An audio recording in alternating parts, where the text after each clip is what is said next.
Welcome to the What Do You Do With Your 24 podcast. From 24 Tire, I am Ty Ricksdrew, and my guest today is Rodney Horton. Rodney is a serial entrepreneur and father of two. He hails from southeast Kansas, but has been in Wichita off and on since 1993. He has worked in a variety of roles throughout his career, mostly in the IT industry, going from technical to leadership to consulting and sales. He has an associate's degree from HCC, a double major from WSU with honors, and his master's from Friends University at MMIS. He's also a licensed realtor in the state of Kansas and soon to be Florida. He's actively involved in many local groups, both nonprofit and others, and enjoys helping others with business and personal matters. He believes that hard work is rewarded and that consistency is key. He currently owns a handful of LLCs that deal with commercial and residential real estate, Standard Issue, a men's clothing store in Wichita, and Shift Auto Society, a social club and car storage facility also located in Wichita. Welcome to the podcast, Rodney. Thank you. Super happy to have you here. Shift also houses the fastest growing online media company. Yeah, absolutely. The fastest growing Shift Auto office at a Shift Auto Society. Yeah, it's an incubator. Yeah, exactly.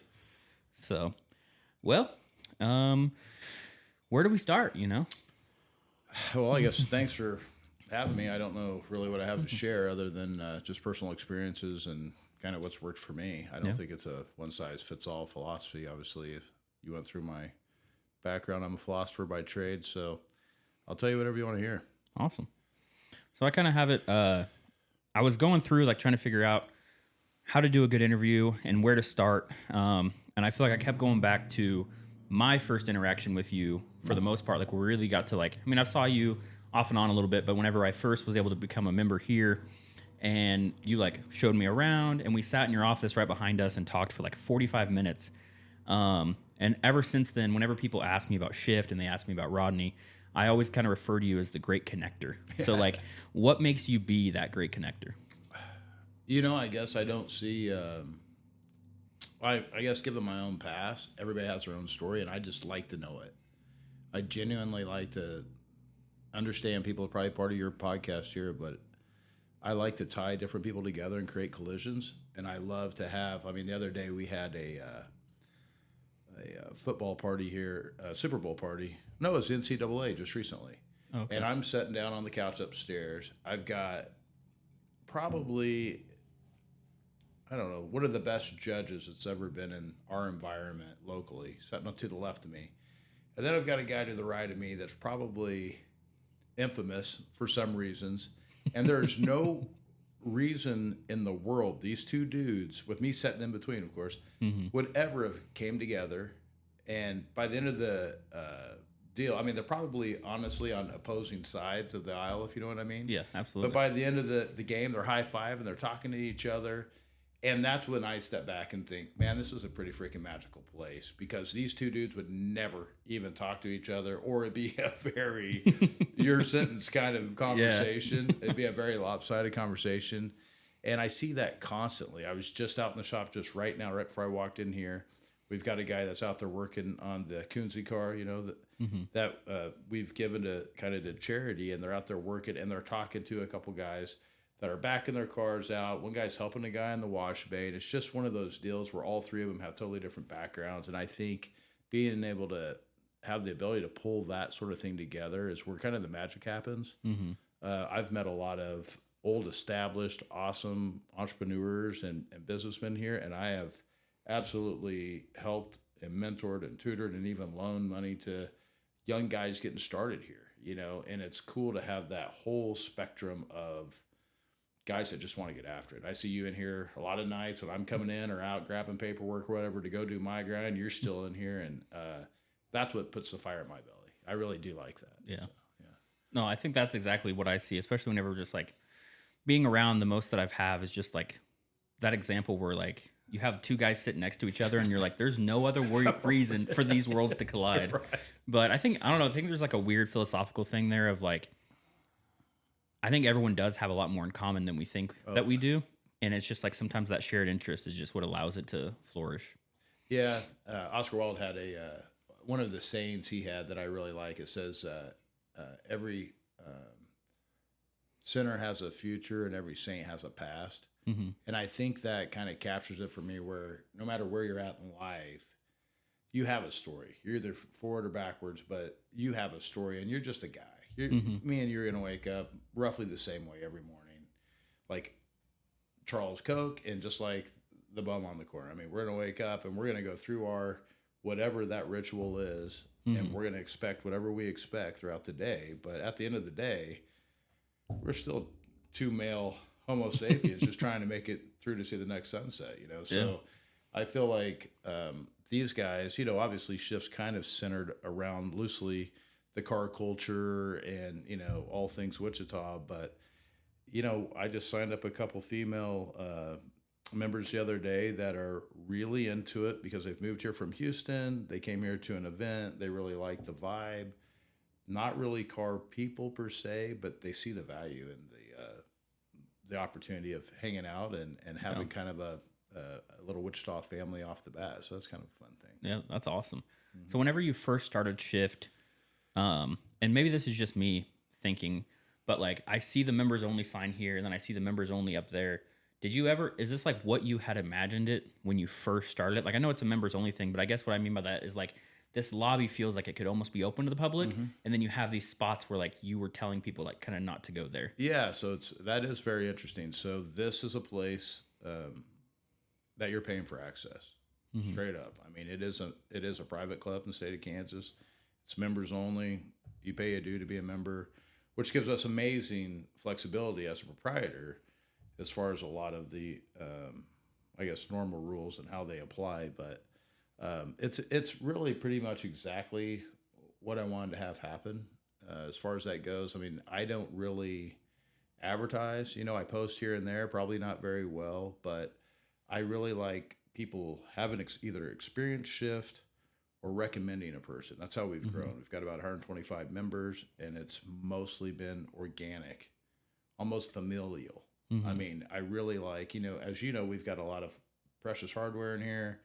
A lot of trust has been given to me to maintain an environment that's safe for these guys' vehicles and belongings. I mean, we have, works of art, literally, like, so we look for the right fit. So you'll never see me do a membership drive at Shift. You'll never see me, out on the corner saying, $19.99. Yeah. You're not going to see anything like that. But the speed of membership is increasing, and I think that's the viral part of social, right? So people do see it. It is fun, and you get a couple people join in, and they tell a couple people, and then those couple people. The next thing you know, you got your hands full. So yeah.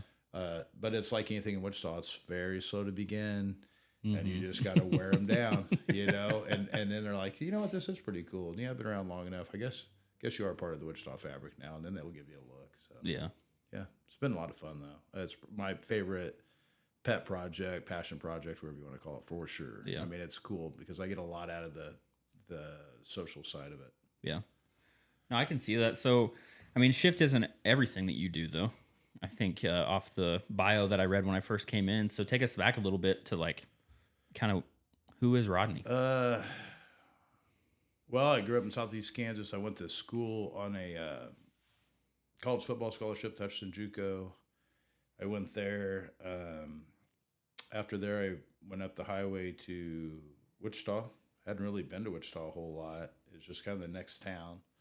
Obviously, there's no football program at Wichita State. I really dug in scholastically, both at JUCO and here. And then from there, I actually graduated and then joined the military. I kind of did it backwards, just because I wanted that human experience. After a couple years of that, I got a medical discharge. My wife was pregnant at the time, so I moved back to Kansas, worked on a farm, and started kind of looking for that first. My passion was IT.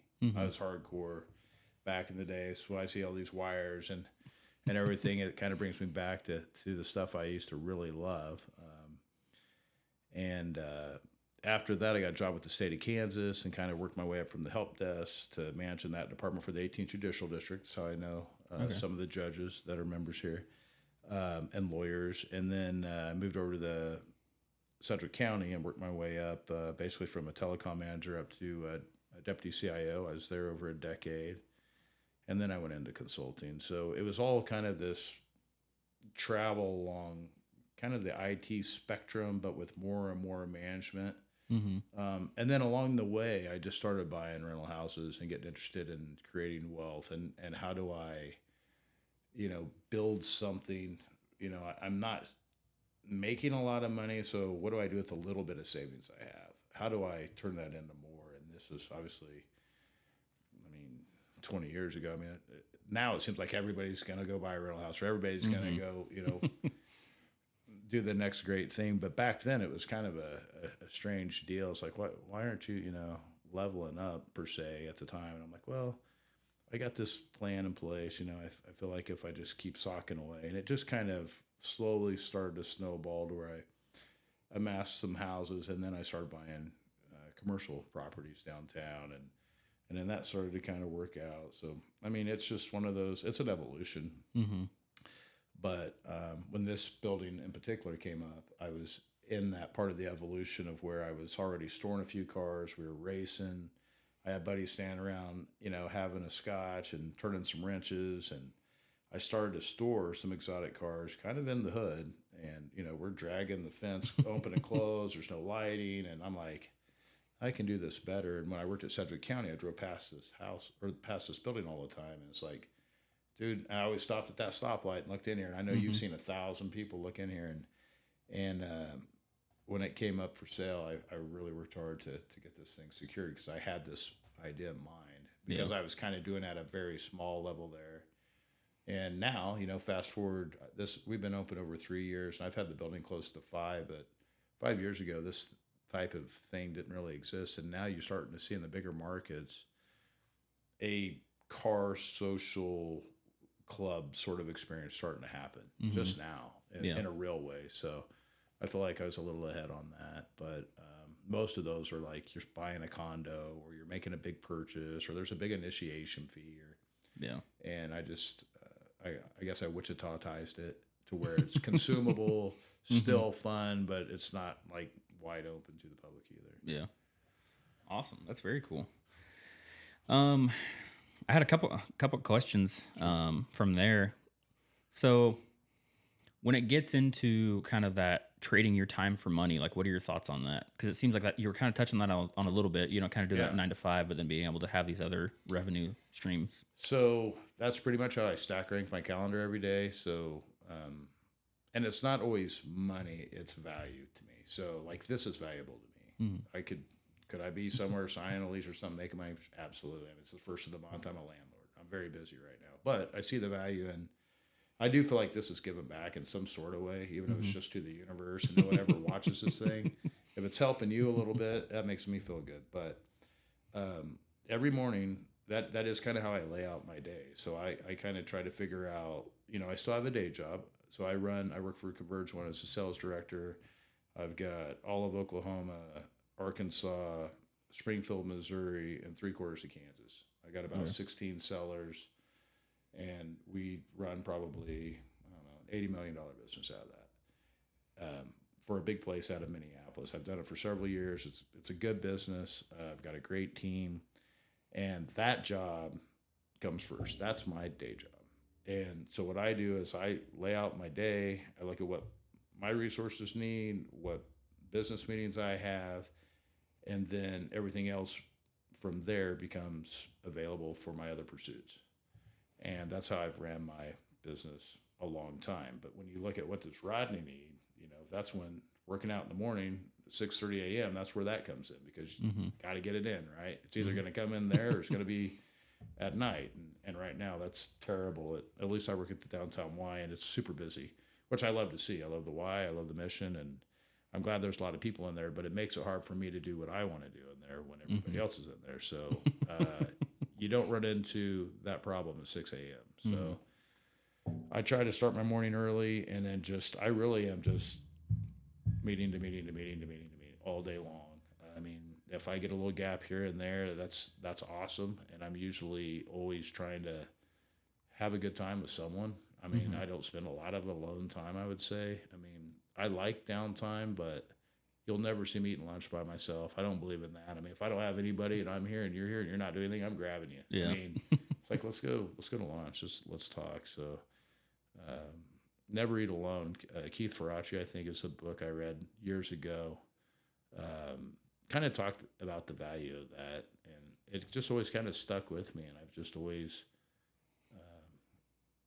taken that. So I like that. But that's just kind of, so I don't know. I mean, you do trade your time is your most valuable resource. So whatever you're doing is an investment if you in the right thing or the wrong thing. Mm-hmm. So I do take that fairly seriously, but I'm not like nitpicky about it either. I mean, if you're like, hey, Rod, if you called me, you're like, Rodney, hey, man, I really need to talk about something, I'd drop what I'm doing and talk to you. Yeah. I mean, you know what I'm saying? It's not like, hey, dude, I'm sorry, I'm super busy and Mm-hmm.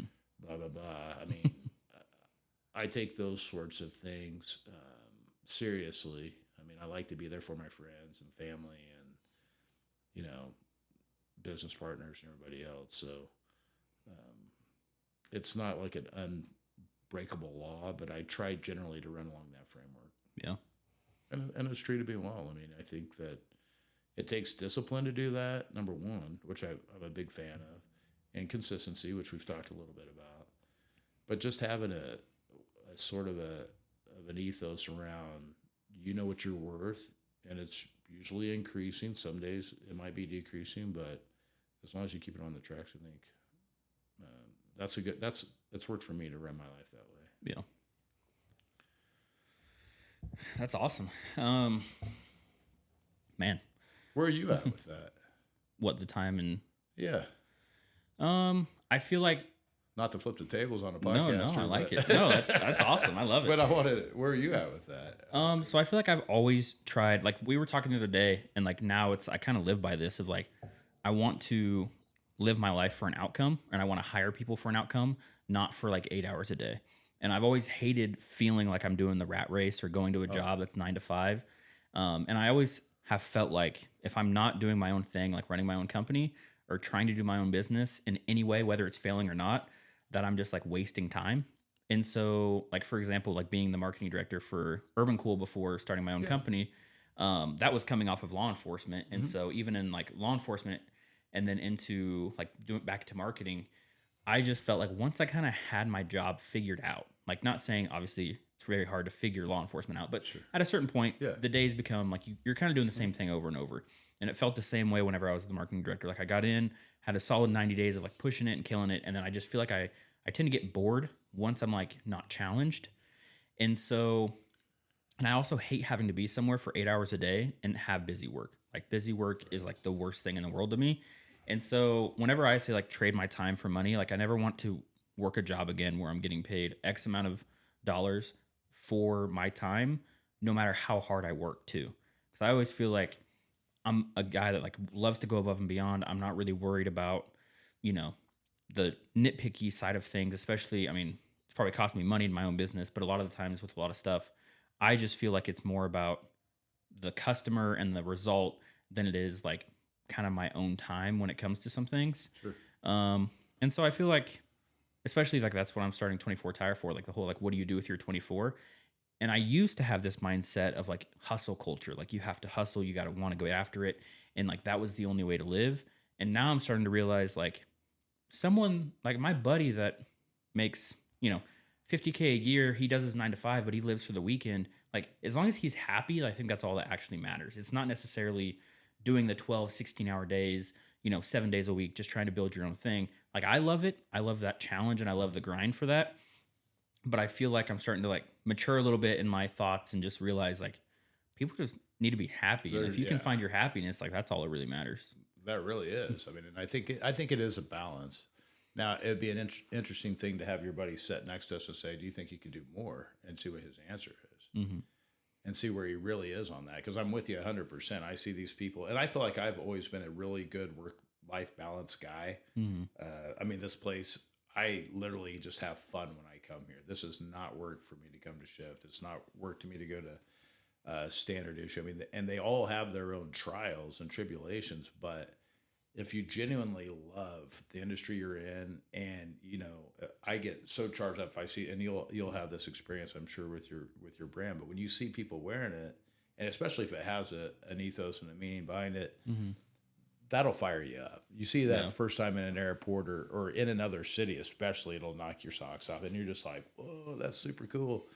And it's not a braggadocio thing. It's a freaking like you feel like you gave something out to the universe, and it's working, and that's probably the most rewarding feeling there is. You know, I just love stuff like that when people come to Wichita, and the first thing they want to do is whoever's visiting, they want to bring them to shift. That makes me excited. It's like, man, you think, you know, if I'm on your short list of what to see in shift, that makes me feel pretty damn cool, you know. Or they want to go see the clothing store, or, you know, get their haircut or whatever. I just think that's just a cool feeling that, you know, that someone thinks enough of our offering to do that. Yeah. You know, so that is kind of a neat deal. But I think you're exactly right. As you get older, you're going to really even mature more, obviously, just about how that really feels. Because am I a grinder by definition? Absolutely. But I'm with you.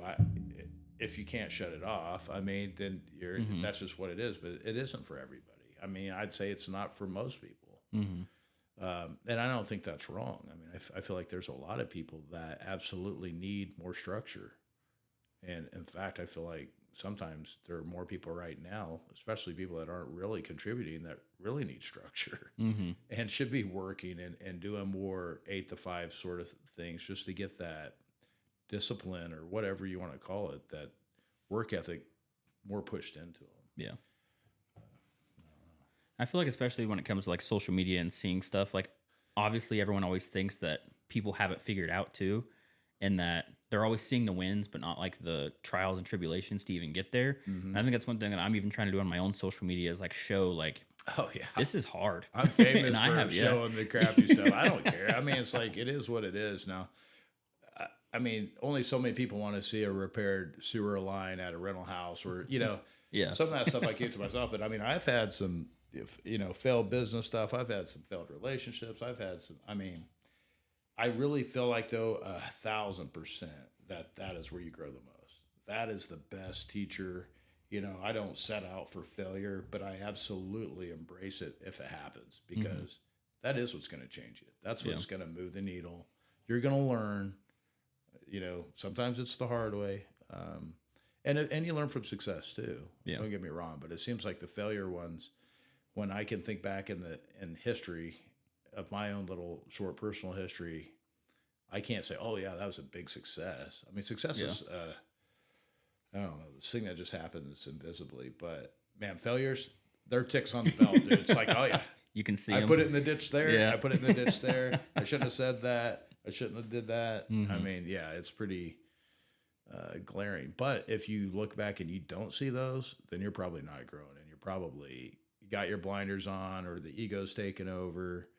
And I think, I don't know, I've just always been I feel like, and this probably sounds egotistical, but I feel like I'm a pretty humble guy. So I like to actually find those things where it's like, could I have done better? I was talking to my girlfriend the other night. We were in a conversation, and I asked her, I said, could I have handled that differently or better? What even asking for those cues, because sometimes you're not standing outside of yourself, and you're exactly right. Some people think you got it figured out, and you know, I know some people. I had a guy the other day, he goes, man, I don't see how you get around all your, how you do it all. And I'm like, who says I do? Yeah. You know, you're saying that. I could sit here and tell you, I mean, back when I was getting started, you know, man, a 95% day of getting all my little checklists was great. I'm probably to 70 a day. And that feels like a win still. Now, does the other 30% I didn't get to bother me? Absolutely. And is that going to move up my list tomorrow? Sure. But I also know it's waiting for me tomorrow. Nothing's going to happen. I don't need to be up till 2 a.m, making sure it's all done, and then I'm wore out the next day. I mean, I think over time you'll learn that that's an easy trap to fall into. And I did for years, and I feel like now it's like, dude, it's going to be there. Yeah, is it a day late? It's the, you know, whoever you owe money to, or the banker or the accountant, whoever's waiting on something. Did they have to wait a day later? Probably. But, you know, you made good on it. You know, I'm not saying to shirk deadlines or anything, but I'll stack rank real deadlines to Rodney wants to get it done deadlines. Yep. You know, and, you know, That makes sense. I think I'm starting to see that a little bit in Yeah. everything that I'm trying to Just do. don't be as hard on yourself. Yeah. We're It's all starting to gonna go from die. like, does this actually need to get done, or is it just Right. Tyler wants to get it done Yes. right now? Yeah. So, my next question for you is like, do you think anybody actually has it figured out? No, because you can't be anybody else. Yeah. I mean, I would think it would take a hell of an arrogant person to say, I got it figured out. In fact, I've even heard that if someone says that, run as fast as far away from those people as you can. I mean, I think Steve Jobs got close to getting himself in trouble with that mentality. You know, Elon might, you know, some of these guys, but you know what? They're line steppers. I like dudes like that. They're pushing conventional wisdom. They're pushing even society as a whole in some cases. And I'm okay with that because you got to be a little crazy. You got to be a little off to get that kind of movement. Mm-hmm.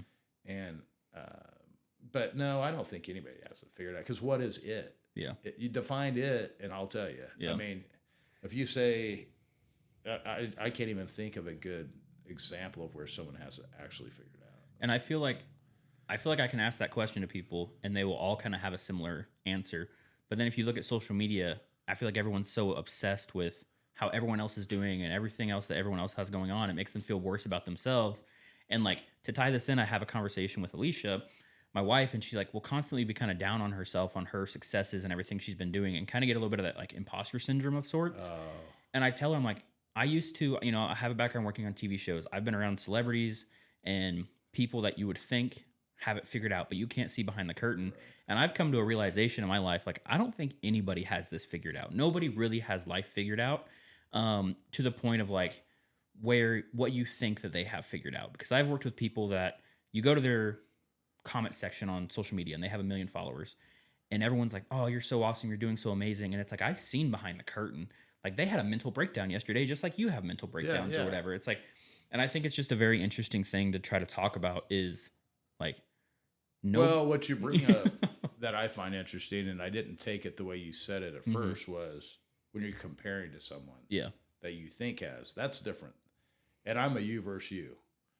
I hope you do great, but I want to be better than I was yesterday. And that's been my freaking mantra for years is I just want to be a little bit better today than I was yesterday. And I don't care if that's time spent, plates on a bar, you know, 2 steps further, whatever, just progress, just positive progress. And I think if you have that mentality, I've never gotten on, I like to call it fake book, but you know, I've never gone there and said, oh, damn, man, you know, that dude got another car. I'm usually like, hey, dude, that's sweet. You know, I'm celebrating that success because it wouldn't be out there if someone didn't want you to see it. Yeah. But I'm not like, oh, shit, how much was that? Oh, I need to try to figure out a way to get that car. You know, I'm just not wired that way. My whole deal is like, I mean, I'm building a house right now in a place in Florida no one's ever even heard of. It's just a place I went to. I'm like, man, this is really cool. I don't know one person in Wichita that's been there besides a little handful of people that actually introduced me to that place. Oh, really? And it's like, when I walked in, I was like, man, this feels like home. You know, when you walk into a house or something, every once in a while something will just kind of grab you, and it's like, oh man, this is where I belong.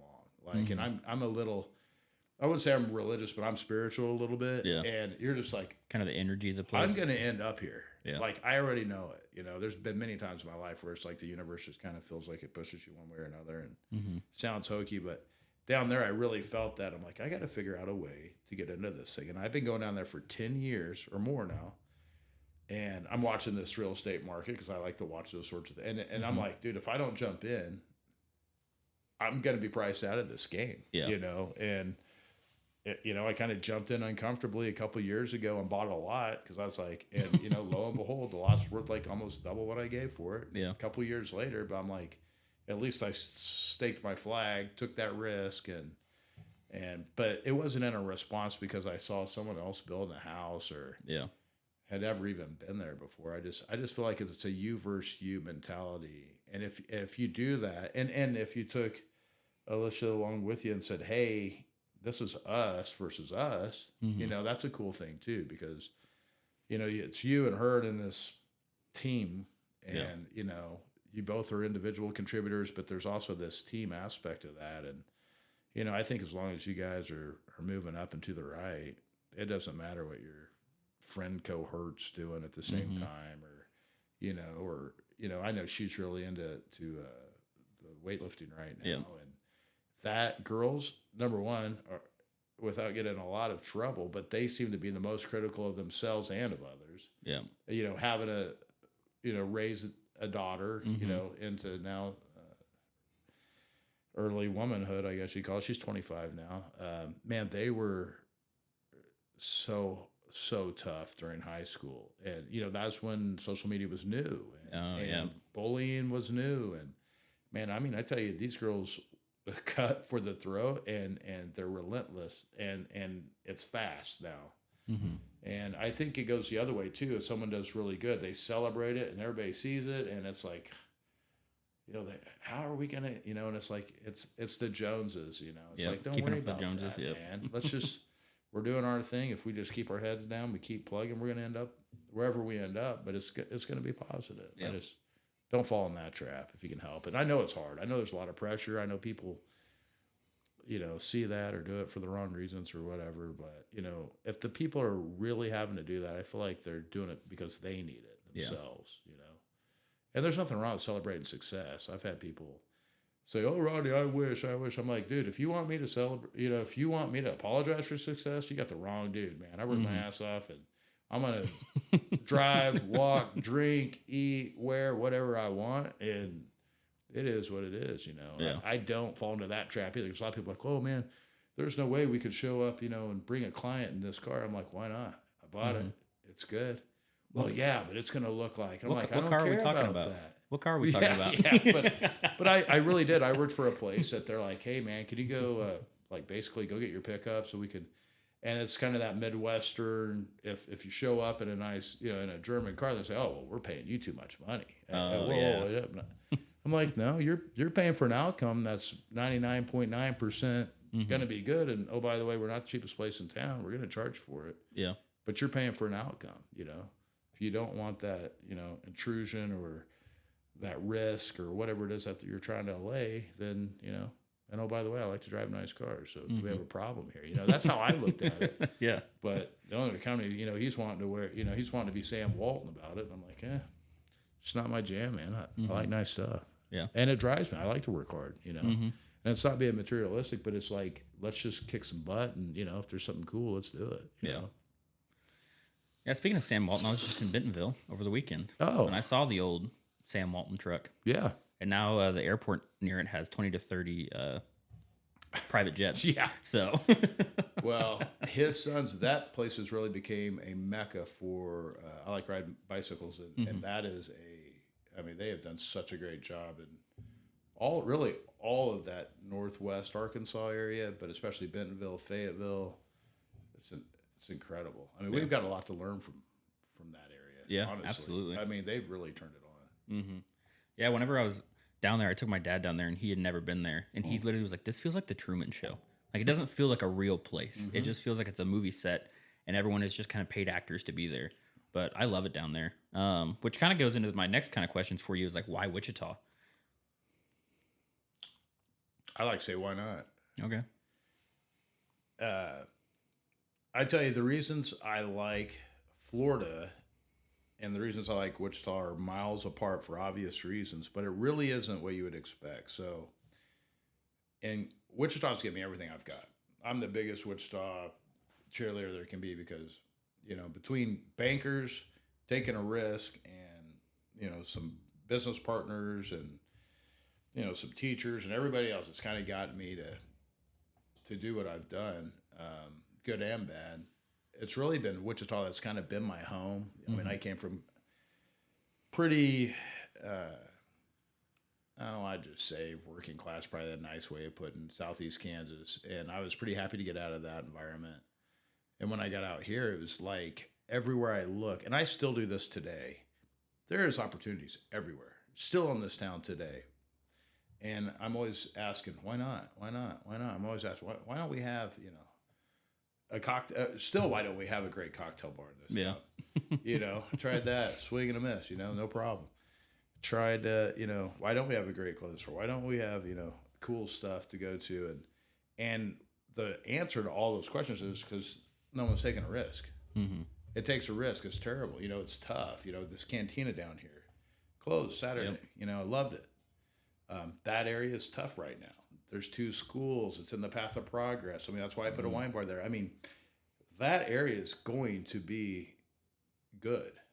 It's just how long can you wait for it to become good, right? Yeah. I mean, that building wasn't there 2 years ago. I mean, this whole area is going to be changed. I mean, I look over and I can see Century 2 from here and the old library. And I mean, Wichita is very much still under this renaissance, this change downtown, this regentrification of the whole core.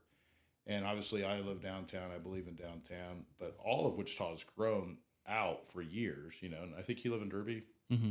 So, the Derby and Bel Air and Park City and Goddard's, Andover's still growing a lot.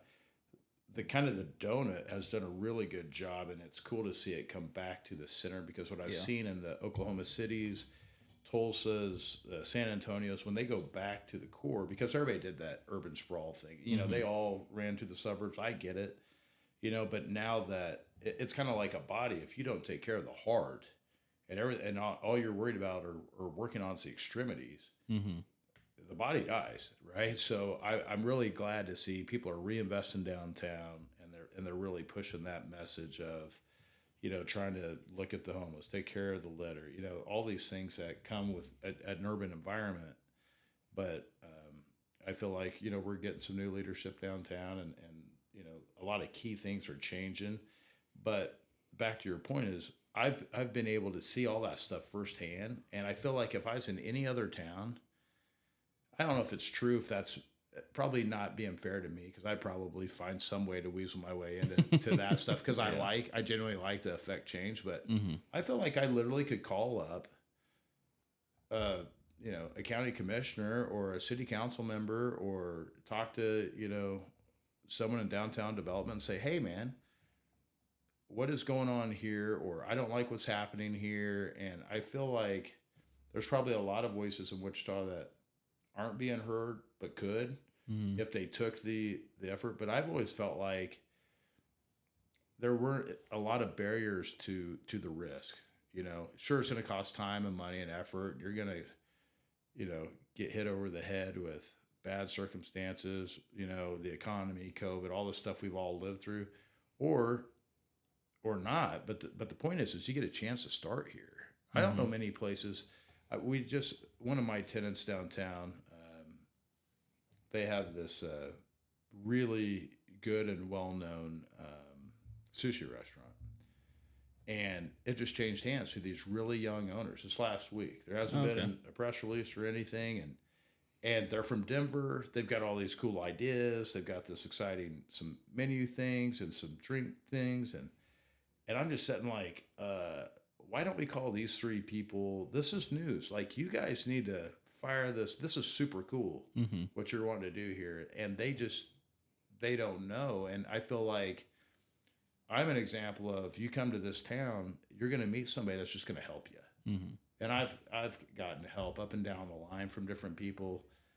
Sometimes you don't even have to ask for it. But like, when I see things like that, it's like, oh, well, we need to let everybody know that this is a big transaction. This is a big deal. Absolutely. And I don't know that a lot of other cities you could do that, where you could roll in. I mean, if tomorrow you said, hey, I wanted to go start ABC company somewhere in Wichita, I mean, I hope I'm on your top 10 people to call, because I probably, back to your connector thing, I probably know someone that can help you, or someone that's interested, or someone that would, help you along the way. And I feel like Wichita is full of Rodneys. I feel like there's 500, it feels like, at least that I know. But I feel like people are very free with their information. I don't feel like it's a dog-eat-dog environment, or it hasn't been for me. I mean, and I feel like some of these bigger cities, I don't like Dallas as an example. I mean, it's neat to visit. I'm not trashing Dallas for the Dallas people. But it's you want to talk about a good old boy town. I mean, Wichita, every town has a little bit of that, But down there, the barrier of entry is so high that Tyler can't just stroll in there as easily as you can in Wichita. I still believe you could do it, but I mean, anything's possible. But I just feel like Wichita's just a hotbed for innovation and startups and entrepreneurship, and to the point it's almost confusing. I mean, it seems like there's a lot of groups that are like, man, and you'll hear Silicon Prairie, or you'll hear, all these different startup deals, and it's like, there's Thousand Cubs and Groover Labs and all this, and they're all great. They all have an awesome mission, and they're all doing really good things for entrepreneurs and others, but it can be overwhelming almost. Yeah. How much opportunities here for people that really want to take a risk. It's pretty cool. Yeah, absolutely. I think I've definitely started to see recently the power of networking and like understanding that being a little bit, I don't know how to word it, like being more open with what you're trying to do and the help that you actually need, I think is a lot more powerful than doing the whole like you have it figured out kind of thing. And I think that's where I think Wichita does that well, especially this kind of like next go around, I guess, into entrepreneurship for me, of just being able to kind of get more into the groove of things with people and just talking to people. And like what you said, there's 1,000 networking events. So I feel like now is really the time, especially in Wichita, if you're wanting to start a business. I don't know if there's going to be a better time. I don't know. I know it's good and getting better. Yeah. That's all I can say. But I never feel like if I have a wild and zany idea, and I never feel like my idea is going to get stolen if I share it with somebody. Wichita has never treated me like that, I guess. I mean, when we started a cocktail bar, another cocktail bar popped up immediately, and my partner at the time was really worried about that. I said, you know what? All boats rise. If we can get a whole community of people that actually like craft cocktails, number one, that's good for Wichita, but two, it's good for our bar. Mm-hmm. You start that collective, and you start having people, oh, well, this is a pretty good old fashioned. Let's go try their old fashioned. I mean, yeah. I'm just one of those. I don't worry about competition because I feel like it breeds a better product, and the free market will, if you're not keeping up, a lot of people talk about, oh, the early bird gets a worm, but a lot of people say, yeah, but the second worm up lives, that kind of a deal, absolutely. And that's true in business. A lot of the second businesses are the ones that actually thrive. It's not the first one; they get all beat up, but you soften up the environment and the community or the economy or whatever for the second one to really roots to take hold. And sometimes, and there's 1,000 examples I could give you through history of business of where the first one got whacked and the second one, made it through. Yeah. I mean, for here, it's beta and VCR, right? I mean, as an easy example, I look at all these cameras. I mean, there's 1,000 of them in technology that, may have even been a superior technology, but sorry. Yeah. No, you're good. I like it. Let's talk about standard issue a little bit. I feel like we haven't talked about that. Sure. Well, I just came from a meeting on that one.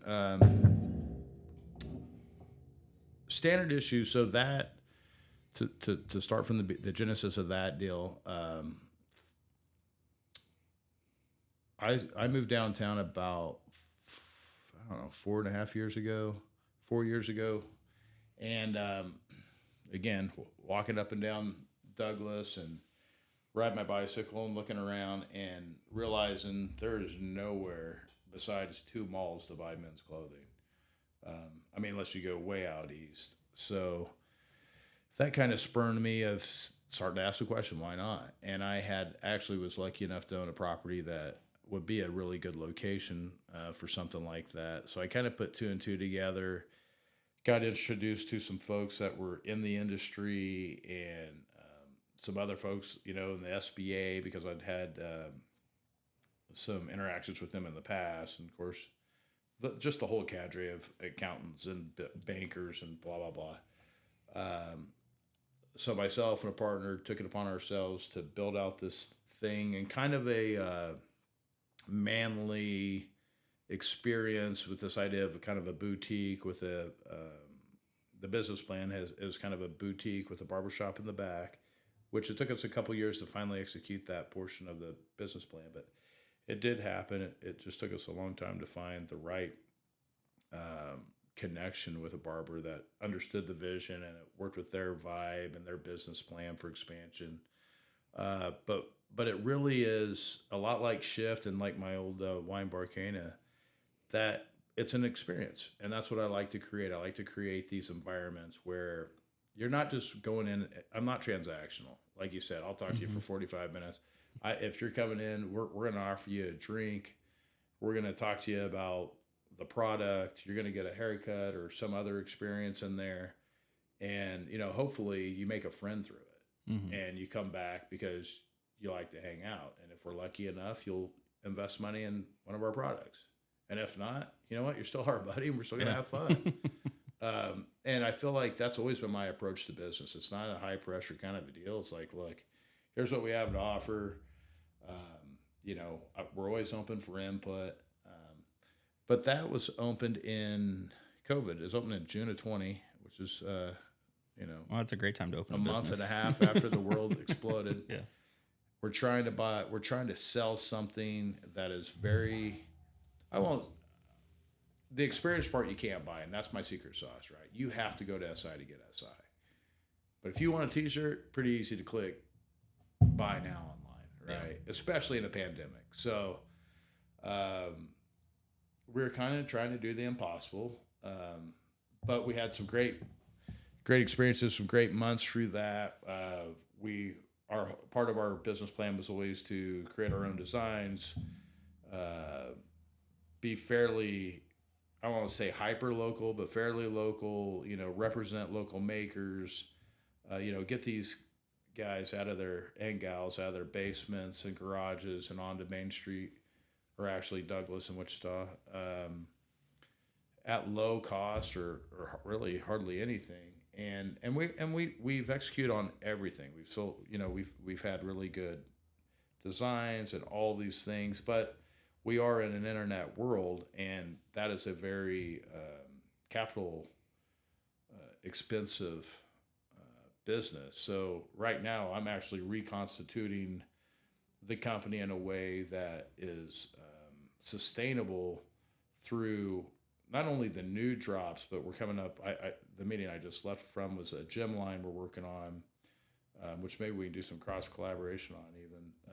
Because I've gotten a lot of input on, hey, Rodney, we need, and they see me in the gym, so they're like, you really need to be building a gym line. And there are some things that even when I'm in the gym, I'm like, man, I wish this was a little different or this, looked different or whatever. But so we're working down that path, and we're working on more of how are we going to take standard issue kind of to the next level.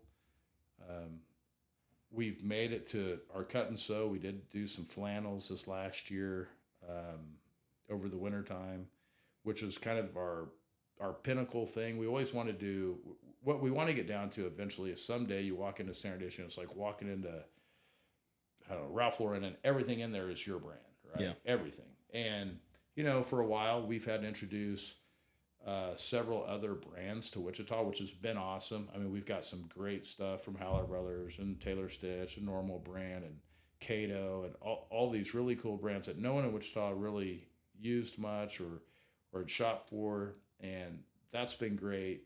But again, we're fighting the internet, and they go in there, we don't have the size, and rather than feel like they're bothering us, they'll just go click it on the Cato website. So that's been tough, but we're combating that, we just got to figure out how to get more of our stuff in there and how we just leverage the makers, the barber shop. I mean, we have all the pieces. It's just kind of like as you know, in business, it's almost like you're doing a jigsaw puzzle upside down. Yeah.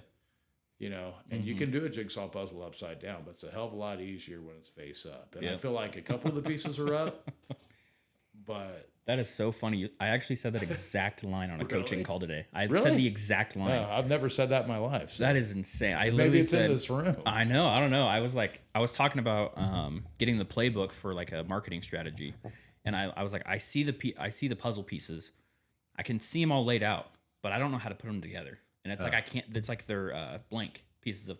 Oh yeah, something like that. That's crazy. That's cool.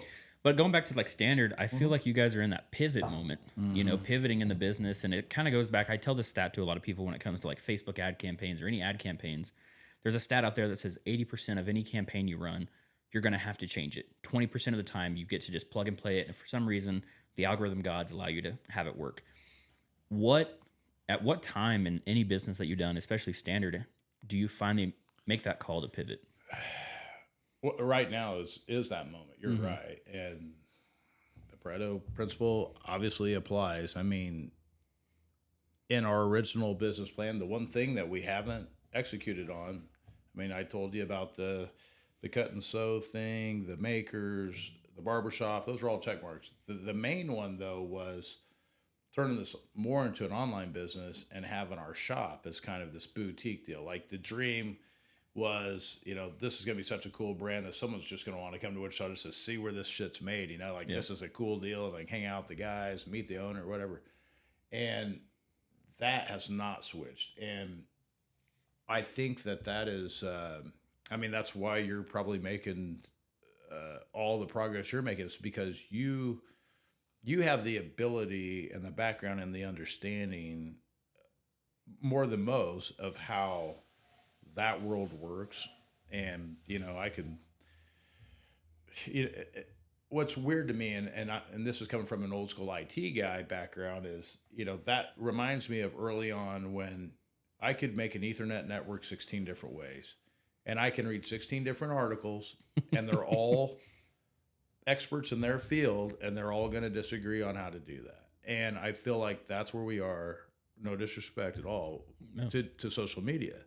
But I'll say, and I'm like looking at your boxes without even reading the words, but it looks like a flow, and it's like, and this is one of my favorite consulting terms, and you can use it if you want, but where there's mystery, there's money, right? Like where people don't really understand, that's where expertise becomes very valuable. And, and that's where you can come in and really create value for your client. And I feel like, and I know that you've tried valiantly to help us, and it's been, all your input's been awesome. It's just,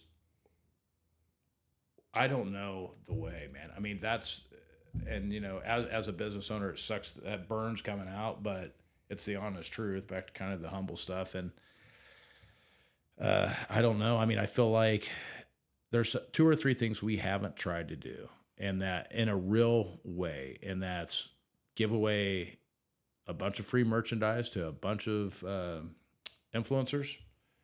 We haven't, a lot of the stuff that we haven't done, it's actually been free. Well, quote unquote free, kind of a sunk cost, and that's where I think I'm going to try to do some of that, a lot more than I have, and really push it and put it more in place. And then I want to turn up more on the actual social interaction side. I still believe people buy from people. Yeah. I mean, I know the internet's easy, and what you see, I mean, we kind of burn it down a little bit earlier because it isn't really all true. But, these parties, we're lucky enough, the city of Wichita built this, or helped us build a beautiful patio out in front of our shop. And I really want to engage that. I want to have parties on the patio, and I want to do things on Friday nights, and all those things take time, planning, energy, effort. I know your word of the year is execution. I looked at some of your stuff in the past before I came on, and that's probably one of the best words in the world. But I feel like people have to really realize, when I see execution, probably unlike most people, that's like, that means you're going to do something. To me, I read the word execute as you're going to kill all the noise. Execute all that. Like, get that out of there. We're going to do just this thing. And there's been a lot of noise in our business. We've had a lot of distractions. We've had some growing pains. We've had a lot of great wins too. I get pretty charged up by it and what it does for Wichita, back to, it is a really neat thing. And, we've came a long ways in 3 years, but there's a lot of work to be done. I mean, there's no doubt about that, but work in progress to be continued. I love it. Yeah. That's great. I feel like that's a lot of what, it's kind of that whole, like, people don't get to see behind the curtain in a lot of things. Yeah.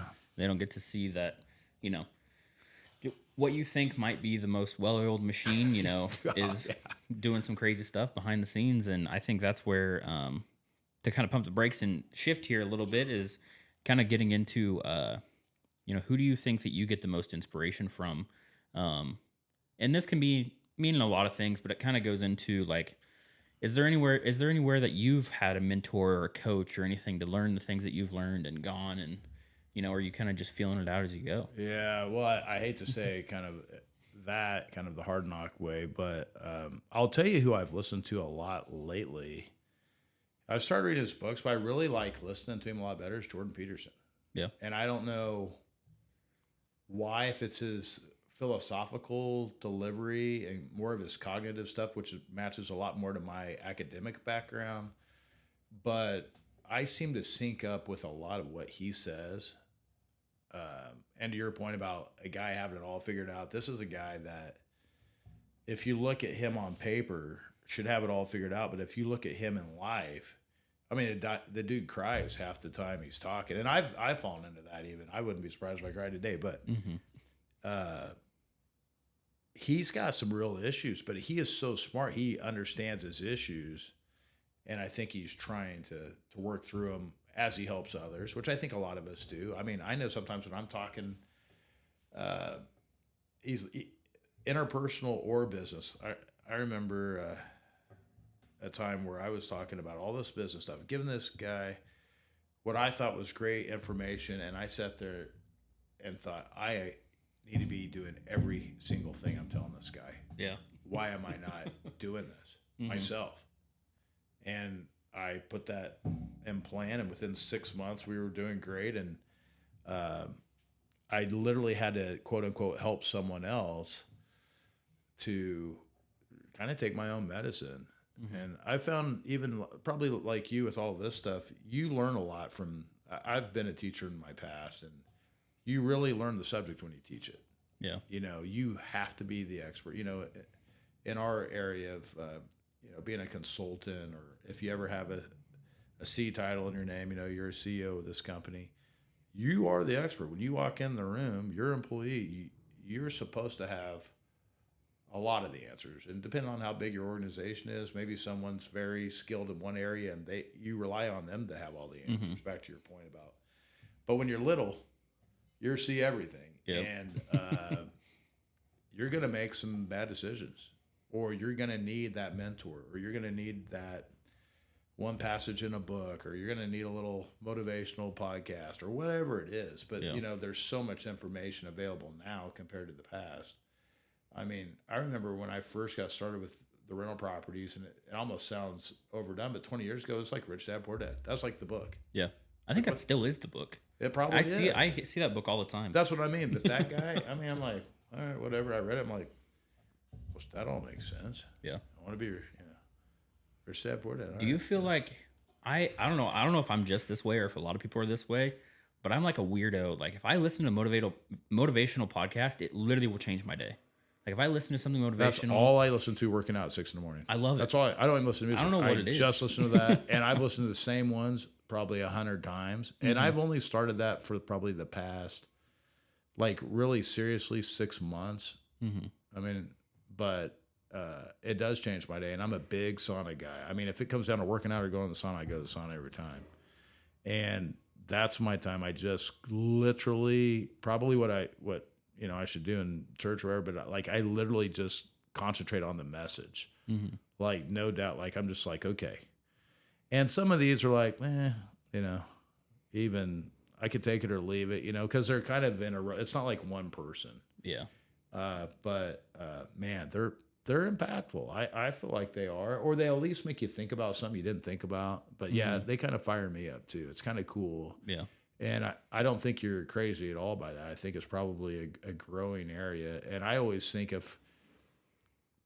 I feel like I could do one of those. Yeah. I mean, I do. Like, sometimes I get so fired up. I'm like, oh man, And honestly, between you and me, I've came up with all these graphic tees for the workout line based on a lot of what I've heard in those podcasts. Yeah. Some of them are a spin on it. Some of them have kind of a local inflection, but a lot of what I've heard in some of those are gonna go on some workout T-shirts that I'm putting on. I love that. 100%. I think when people read those or see them, it should evoke a response in them, especially if you're at the gym. Absolutely. It's not even really for the guy wearing it. It's for the person on the gym, on the bench across from, like, I don't want to do another set. And you're like, embrace the suck. Okay. Yeah. I'm going to hit it. Will do. Yeah. Check. Yep. Yeah. So, What do you think is more important, discipline or motivation? man, those are both probably, I mean, if there's a 1 and a 2, I think motivation, and here's why. I think motivation has to come from within. Discipline, in my experience in the military at least, well, even in sports athletics, that can be taught. That can be, I can't motivate you necessarily. Like, I can say some stuff that might put a little fire in your belly, but you've got to get off that cern to go do something. Mm-hmm. Discipline is getting up when your alarm clock rings. Yeah. Or, paying that bill on time, or, taking care of whatever you need to take care of on time. Yeah. Whatever rhythm that is, that's your own circadian rhythm. It's the rhythm of the business. I mean, to me, that's discipline. It's just, but being motivated to me is one of those things that goes back to consistency, which discipline, that's kind of probably where they kind of intersect. If you did a little Venn diagram, that middle circle is probably consistency between those two things. But, man, motivation, I can't motivate an employee. That's something that I don't want to say you're born with it, because that's weird, because I think everybody can change, and I think everybody has their own motivations too. Yeah. I mean, are you saying motivated like almost like the attitude you have while you're doing something? Like discipline, you might do it, but you might be mad while doing it? Or are you thinking? Yeah. Oh yeah. Okay. You think I like getting up at 6 and working out? Dude, I go through incredible physical pain sometimes to work out, but the reason to do it is you're in that building. I almost have this checklist, especially when it's dark, like in the winter months and it's cold, and I'm trudging in there. I'm like, I mean, my girlfriend's warm. The bed's nice. Yep. Everything's perfect. What am I doing? The dog's on my feet. Everything's toasty, and you get up and you're like, that picture was painted. Yeah, I know. I like that. I mean, because I've had to get out of that bed. Yeah. I'm like, what the hell? Why? What am I doing? But I know, and here's why I'm doing it. Not why, but I'll tell you, when you can roll around and tell someone you're 50 and they're like, what? You're like, it's right, man, because you got to invest in this. And I always tell everybody, my first investment's in your body. It's cliche, and they say, oh, your body's a temple and all that. That's true. Yeah. 1,000%. You're only getting one of these. And if it's not working, none of what we're talking about matters. Success doesn't matter. Yep. You're fighting off all kinds of problems if you're not staying healthy. So I'm always like, yeah, man, if you want to go through what's your priorities, your body better be up there somewhere, and I feel like the only way you're going to feel good and look good and your body's going to work good is to invest in it. Yeah. And investment, just like in business, consistency over time. Discipline over time. And the proof's in the pudding. You see guys walking around. When I see a dude at 6 o'clock in the morning, and I've done business with these guys because they're all getting after it.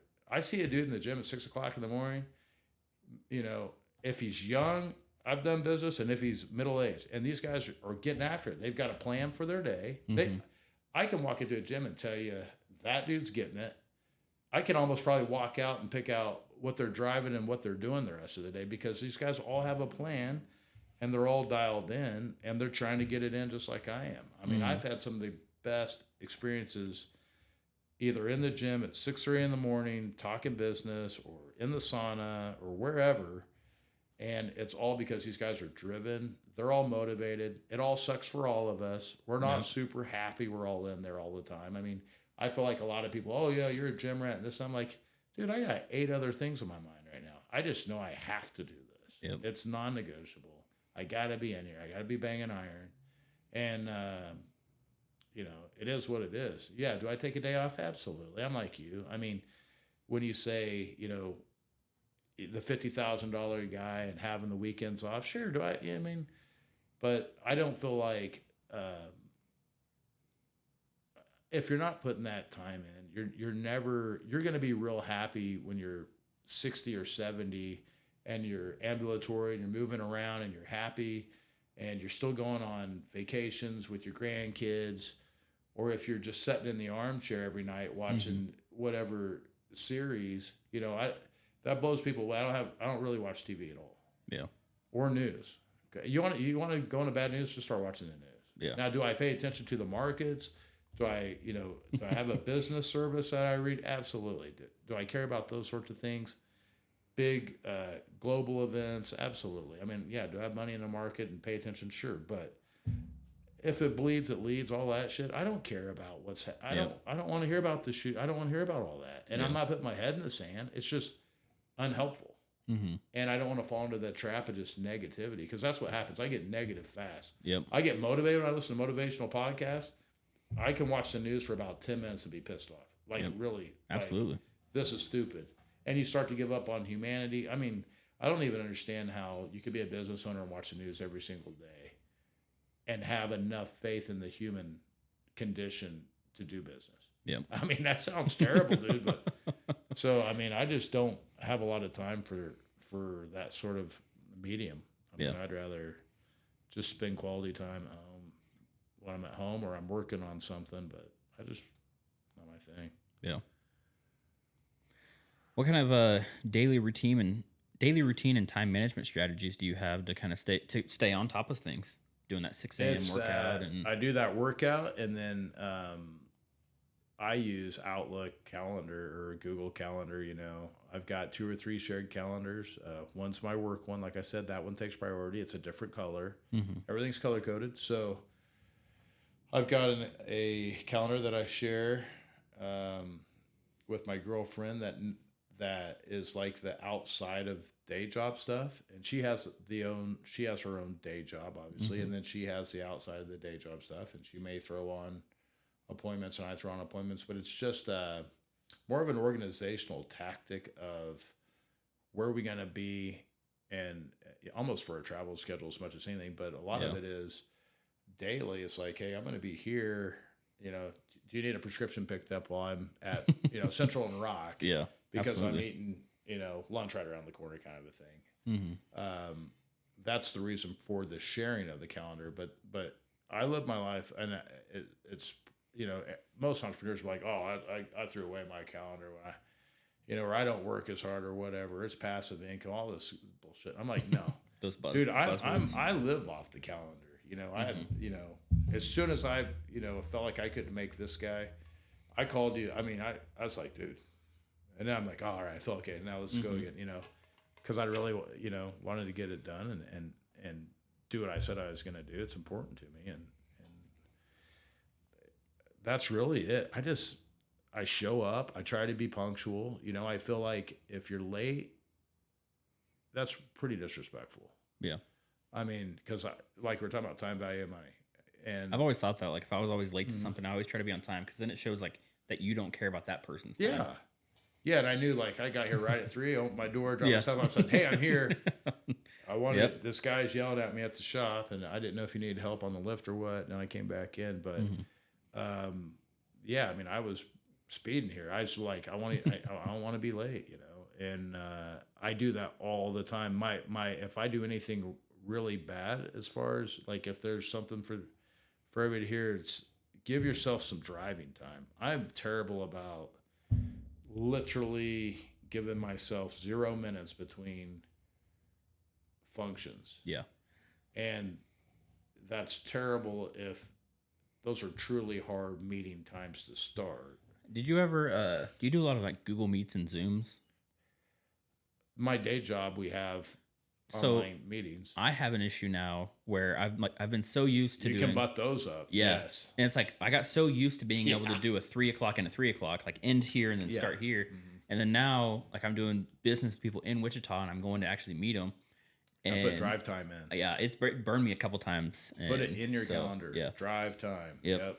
You got to do it. I think everybody fell in that trap, especially post-COVID. Mm-hmm. And I've always done drive time. I tell my sellers to do the same thing, because a lot of times it's easy to forget that. Yeah. And then it's like, I mean, even in a town that, you're 15 minutes from everywhere, still 15 minutes. That's missing the mark. Yep. If it's an hour-long conversation, you just miss 25% of it. Yep. It's a big deal. Try to put that. I try to put those driving times in there. And then sometimes, bio break, go get a drink. Yep. Decompress for a second. What if your last meeting was terrible and you're about to turn around and jump into another meeting? It's like, go hit the, do something. Yep. Get a little frustration out. I mean, I feel like sometimes I carry the last meeting into the next meeting when they're butted up like that. Mm-hmm. And I actually had that today. I got kind of sideways in one meeting, and the very next meeting was with my new boss, and he said, "Hey, how can we help you?" This and that, and I've had some. I don't know when this is gonna air, but I had some compensation struggles. I said, "Well, here's the deal," and I told him the honest truth, just like I tell you. Would you rather have someone that needs to work or wants to work? Mm-hmm. What would you say to that? Wants to work. Okay, well that's who I am. Mm-hmm. And really, I'll take it a step further. I told him, boss, I want to win. I like my job. I like the people that work for me. I like my client base. I like my patch. Everything's good. I want to win, and I've been very successful and work hard to make sure that we are the best in this market at the enterprise level. However, I'm not going to do it for free. Mm-hmm. And I took on just recently I took on some of those other offices, I'll just say, and basically my compensation stayed the same. I Got said, more workload, but yeah. And they're not going to hire another person like me to take over those teams that used to have them. So I know the company saving money and all this. And I said, hey, I'm not asking for a lot, but come on, man. It's and I know everything's getting tighter, and this isn't. I know there's a lot of people out there that's like, well, I'd rather just have kept my job or whatever. But my whole deal is I've repeatedly said this over and over. And I told my boss, I said, dude, I will get,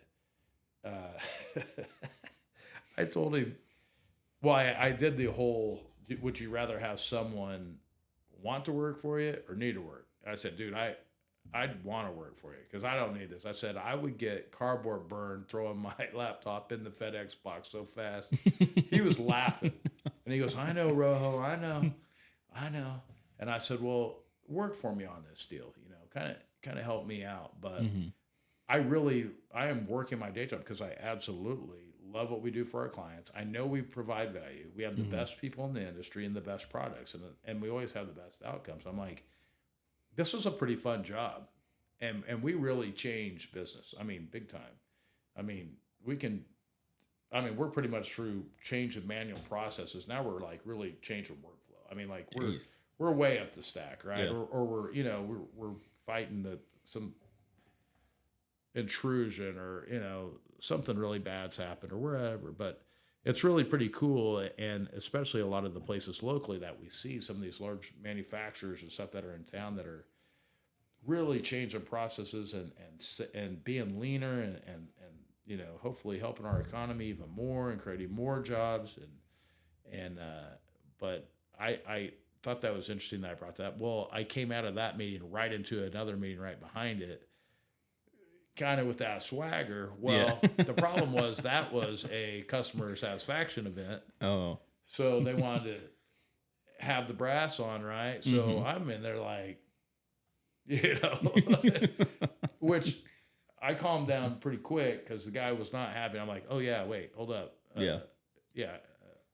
He's the victim in this one. It's not me, so, but that's the danger of having these back-to-back meetings and not letting your psyche like recalibrate. At least mine. I get moving in one direction, and until that is done, it's hard to. It's like turning a battle carrier. Yeah, it's like sometimes it's also hard to be like understanding and like kind of outside your body to realize that you're even in that headspace. Oh yeah. Yeah. Oh yeah. Yeah. My very first. I was on mute. I'm on the. How you can text my. I'm like, who gives a shit about this? Yeah. What's he want? I mean, I was like, almost flip, like, because I just like I'm over it already. Yeah. What's the ask here? And then once I got my head screwed on straight and listen, and that's another thing. A lot of people hear you, but they don't listen. And I was just hearing him. All I could hear is the freaking, Charlie Brown's teacher. Yeah. I'm just like, okay, let's go. What's the ask? Yeah, here it comes, But then I started hearing about what kind of hell we kind of put him through. I mean, I was like, we did what? Yeah. Why did we do that? You know, how are we, you know, how are we getting in our own way like this? And by the end of the deal, and I've still been a customer a lot longer than I've been a consultant. So if anything, I always side with the customer anyway. But what rolled into that meeting, I was kind of like, it's all about Rodney for a minute, you know. Yeah. But then when I listened to him, I'm like, oh man, yeah, we need to do something, you know, value for this customer, getting back on the tracks, and we did.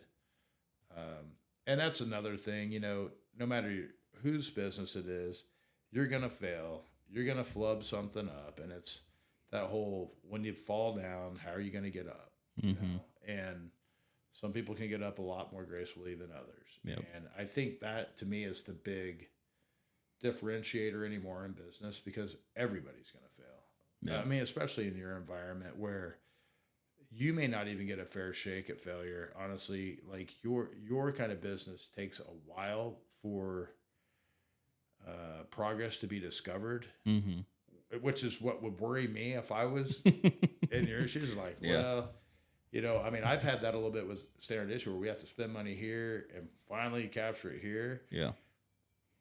But at least you're walking out with a T-shirt. Your deal is we're going to put stuff in place here. It's almost like working out. Yeah. And I promise you, if you follow this diet, this regimen, in 8 months, I mean, let's take a picture here. It's not that instant gratification. Here. It's not. And sometimes it is. And those ones are great because then those clients love you whenever you get that instant gratification and you're like, oh, this worked. You get that 20% chance of the ad campaign just taking off and running. Yeah. And then they get an instant ROI, get some clients in. That's why we've actually switched to be more service-based, because I think leads are a lot easier to manage than like an e-com business or someone that's trying to grow a YouTube channel or something like that. And so it's like I have this whole leads and legacy program where I can focus more on like a roofer that needs a lead, and I can give them an instant ROI as long as they can do the sales cycle quickly. So if I can get you a lead, you get on the phone with them and you sell them, then you will have an instant ROI. And that is where, kind of like a conversation we were having the other night of whenever it comes to service-based providers, if I can just do an ad campaign and get you leads in, that has its own messed up 80%, 20% or whatever. Yeah. But if I can just get you that lead in and then get you business, then I can show you that it's working. And what's the greatest thing is I run my own ad campaigns for my own company. So I can show that this is how it's working. You know, and I've started to realize, you know, setting expectations up front, having those hard conversations, because I get onto these sales calls and I'm starting to realize that it's not worth it to, and I don't want to say I was doing smoke and mirrors, but to be super, super upfront with people of like ad campaigns when they first start can be rough. And you know what I would do? I'd be like, how'd you get a hold of me? Yeah, exactly. I found it on the internet. And I'd be like, gotcha. That's a great way to put it. I would. I'd be like, gotcha. That's what you're going to pay me for. Yep. I mean, that's how I would close. Yeah, that'd be amazing. Gotcha. But that's how, like, I tell people is like, this isn't going to be easy, and I'm not going to sell you, you know, the world. But it's not that I wouldn't not tell people that, but I wouldn't set the full expectations up front to let them know, hey, we're going to have some spam come in. If you want to make this phone call, you might call someone that literally might not exist because there's lead bot farmers or something. Yeah, it's a bot spam. Yeah. And now I'm like super upfront about it, and I have all these things that I learned through, you know, those pain points and getting a client on for a month and then churning them back out within the month and all those things that as you grow and you realize that, you know, you just need to set those expectations up front. Because now that I set them, I have, you know, a much lower churn rate because people are starting to realize It's quantifiable. Yeah. I mean, you know, they to can me, see. And I'm probably way over my skis on this, but I don't care about followers. Like, Yeah. if Shift has 1,000 more followers tomorrow, I don't care. Yeah. I don't think what's it gonna do for me? I'm not actively searching for members. You know what I mean? Yeah. And Standard Issue, if they have 1,000 more followers tomorrow, that's probably a good thing somehow. But if you said, Rodney, this guy needs to buy jeans, or this team needs to buy T-shirts, I think you guys would design great T-shirts to just kind of spin your. That is quantifiable. That's something I'm like, cool. Yeah. I'll call him right now. I'll do that right now. It's actionable. Yep.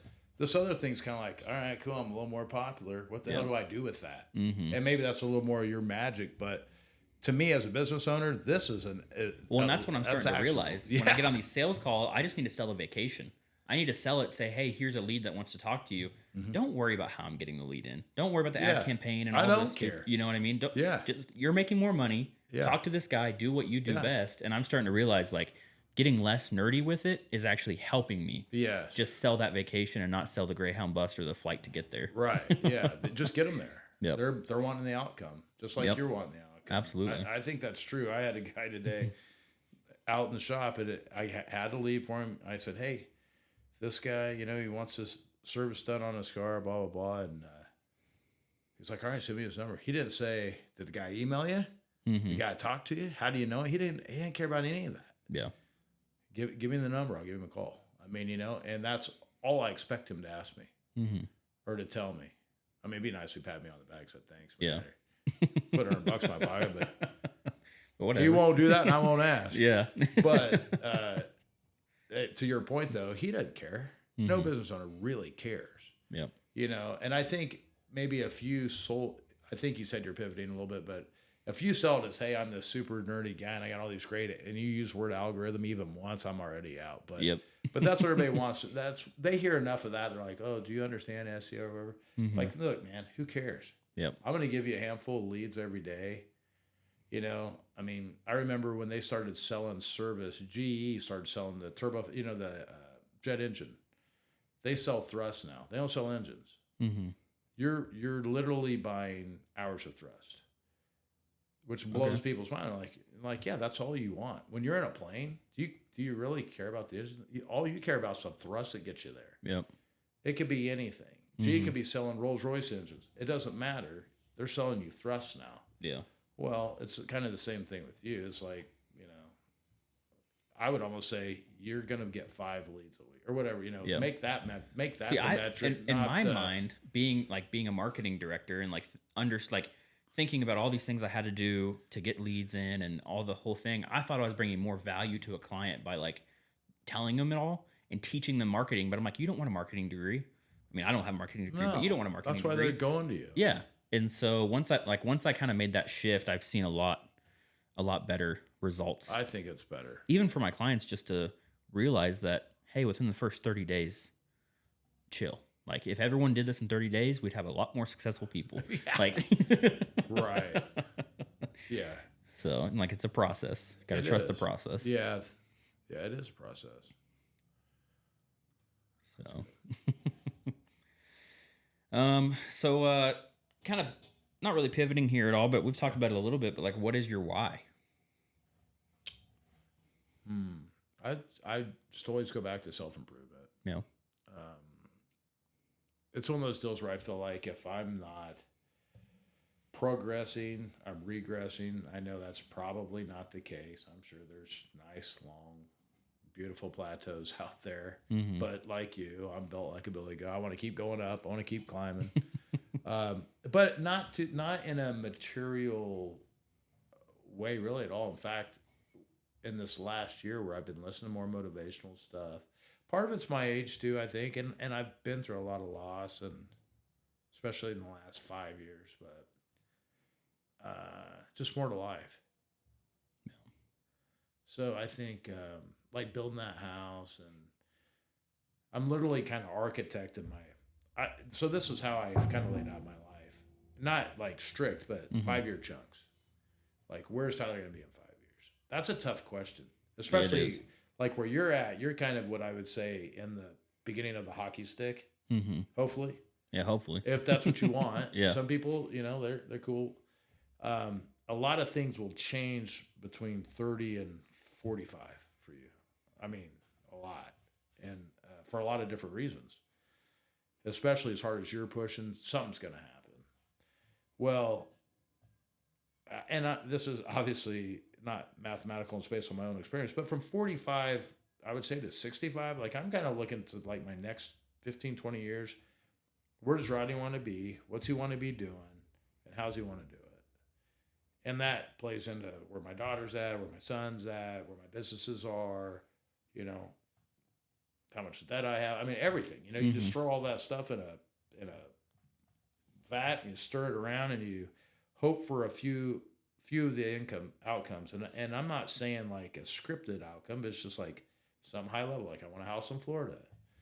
want to be able to spend this much time traveling. I want to, have this much money in the bank or whatever. Mm-hmm. It's not prescriptive, but it's, if you don't have a plan, you're never going to get anywhere, or a map or anything else. It's just like, just take off driving. Where are you going? Hell, I don't know. Yeah. I'm just driving. Well, you're going to run out of gas, number one. Yeah. Or your car's going to break. Or Yep. you're going to end up in a neighborhood you don't want to be in. I mean, whatever. So I've always tried to have a plan, but not at like a hardcore destination. Like I don't. But my why is to keep moving down that path on my terms, not being forced. I've seen so many people be forced into their reality. I heard this term the other day, a situationship. Oh yeah. Instead of like a relationship. Yeah. Like even in their own relationships, like, well, I'm in a situationship. I'm like, dang, that's a new one. Yeah. I wonder, I have That to is a look new it up one. on Urban Dictionary. Yeah, exactly. That's pretty good. I like that. Mm-hmm. I like amalgamations of words like that. Half the time I make them on accident, but that's really good. But I just don't want to, I want to do life on my terms, whatever that means. And that's probably my why, is just to make sure that I'm doing what I think it is for me to be successful mentally, physically, and financially for me and my family and my friends, just to kind of get on down the road the way I think I want to live my life. Yeah. What's your why? I just want to help people. So That's pretty altruistic. Yeah. Like it's kind of, when I really think about like what my why is and like why I do a lot of the stuff I do, it's really just to help people. Yeah. Whether it's financially with their businesses, whether it's, doing a podcast about helping people understand that there's all different walks of life and that you can do anything you want to do. And it's not necessarily all about the, because the idea behind what do you do with your 24 is kind of like hustle culture, and you have 24 hours in a day. What are you going to do? And that's how I see it. I think it's how you see it. Yeah. But I think there's some people that I'm going to have on here that they don't necessarily see it that way. And I think those conversations are going to be really fun to have about, how other people spend their 24 hours a day. Doesn't necessarily mean Sometime do a panel. Do what? Sometime do a panel. When you get one of those that are like, Mm-hmm. I'd love to be on for that one. Because I'm like, you don't have time. Yeah. Like, I don't know who you're going to have on here, but I'm here to tell you, time is finite, and you don't have it. Yep. It's right now. And, And I don't know if they're going to be like that. It's honestly kind of just me assuming it, because, they might be. But I think I'm just going to have people that are on that are, serial entrepreneurs that have done all these things in real estate. But I'm also going to have my, camera guys that I used to work on TV shows with. And, Bryce is going to be on with the tequila company. And so I have all these people lined up. And I think you're going to have all these people that live these lives of serial entrepreneurship. Like, I'm hitting it every day and I'm hitting the gym at 6 a.m. because I don't have enough time in the day, versus someone that might just have a really successful career and they do their 9 to 5 and they show up and they go home and, that's true. Okay. So I think you'll have a mix of all sorts of people, but I might have someone on that's like, I play video games all day and I don't have a job. Who knows? Well, the time thing is just a pure fact, but the way, like, if you have a successful 9 to 5 guy, that's going home and living, that beautiful life, that's just a different deal. But I'll tell you, for him to get where he's at, he had to have had some of these common traits of other entrepreneurs and whatever. I mean, he's a self-starter, he helps others. I mean, whatever it is that he does. Have you ever read the book Rocket Fuel? So in Rocket Fuel, they talk about visionaries and integrators, and how in a company you need an integrator, because they might, like, an integrator by themselves might not be able to go start a whole company by themselves, but when you integrate, like when they're in your company as maybe your number 2, it's like the most valuable thing you can have.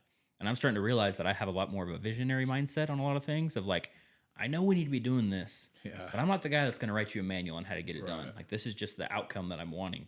And after I read that book, it kind of helped me understand that, like, that also helped me realize that, like, there's just different people out there that want different things out of life. Yeah. And it's not necessarily all about the, what do you do with your 24 kind of thing. Yeah. I think I have a little bit of both of those. I really do like bringing people together. Mm-hmm. And I think about, like, in my team setting, or, different men's clubs I'm in, or the military, or even law enforcement also. I mean, when we have something in front of us, I love getting that team together and saying, all right, here's our obstacle. Mm-hmm. I mean, you're a part of that. The other day I had a business issue and pulled together some folks that for whatever reason, their background was meaningful enough for me to be in that room and say, okay, here's the state of affairs. Here's what I'm looking at. How do I get over that? Mm-hmm. Open mic, kind of a thing. I don't feel like that. It takes a lot to do that, but I feel like people that are willing to spend their time to help you, to your point, thanks for coming, and people that are willing to speak up and say, hey, here's what I do. And you even helped enough to even like help us with a plan. That says a lot about just like, to your point, like you're not just saying you want to help people. I've seen it firsthand. I appreciate it. But there are a lot of people that can't really get those people in the room, but they know that's the obstacle we got to get over. Mm-hmm. And then they're like, all right, go get it. And you're right. You need somebody to marshal that group. Yeah. And to probably create that group to go attack that objective. Mm-hmm. I'm gonna have to put that on my to read. Yeah, it's a really good book. Yeah, I don't know, I forgot who wrote it, but it's just like one of those books that when I read it, like stuff clicked, and I'm like, oh, this makes more sense. So is Elon both? Are there these unicorn folks that are both? I think so, but I even think that people like Elon, it talks about in the book that someone is that if they're too much of a visionary, even if they are an integrator, they're going to be so focused on the visionary aspect of it that they won't be able to like integrate it. Like, I think that's kind of, I mean, I don't know what his daily life looks like, but I have a feeling that he's more of that visionary that can integrate it. But I bet you he has one hell of a team around him that like really helps him like integrate the, and I'm sure in the early days, maybe he was just that single guy that was able to figure it out. But I'm sure now, like, to have the more success, he definitely has to have a lot of integrators around him. So I have a feeling he has stuff he's tackling. I have feelings he has other ideas that are like really out there. Yeah.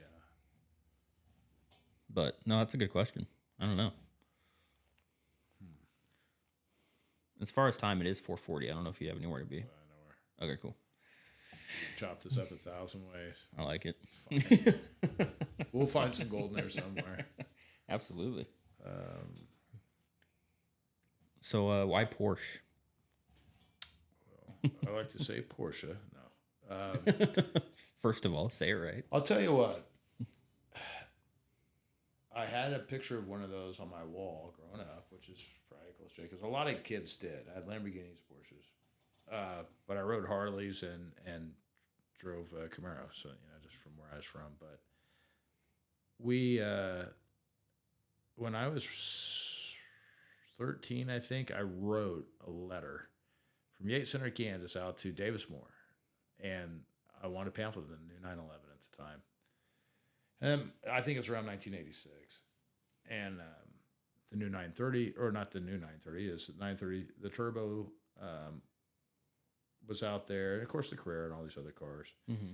Long story short, they wrote me back and said, hey, at the time, I can't remember how old I would have been, 15. No, I was probably 12, 13. Well, obviously, you can come out here, we can show you around and this and that. And it was just cool if they wrote a little kid back from Southeast Kansas. I'll never know what it meant to me, but I own 286 Porsches, 1 to 930, but just cool cars. You can beat them up. Not every German car is like the best car, but I like German cars. I like beating the piss out of them. We used to race BMWs, me and a group of guys, which was great. You want to talk about relying on your buddies and having one common mission, and is getting an endurance road racing team. I mean, you travel together, you eat together, you wrench together, you drive together, you fuel together. I mean, it's just awesome. That was probably some of the most fun I ever had. But we could afford Porsches, so we drove BMWs. But nice. As kind of time progressed, I was lucky enough to rent a building to a guy that's like the preeminent Porsche repair service technician, mechanic, whatever you want to call him. I mean, this guy's a witch when it comes to Porsches, and I was around them a lot then, and was able to, one, have someone that I knew could really support it, if I did have an issue, because you always kind of want that safety net. Yeah. And so I've always liked the air-cooled cars. I was lucky enough to get a couple of those bought before just the whole world, thought they were cool and got super, like they tripled overnight on me. And I was lucky enough to buy a 928. I watched Risky Business and Scarface and, where these cars were. And it was kind of when Porsche thought, well, this 8-cylinder car, front engine luxury coupe's going to take the place of the 911, which it didn't obviously do. But it's a cool car. I was lucky. That's part of Shift. I traded it to a member and some cash for another car. And I've done that a couple times, both ways now. So down to those two 911s. And then I was lucky enough about 2 years ago to put in a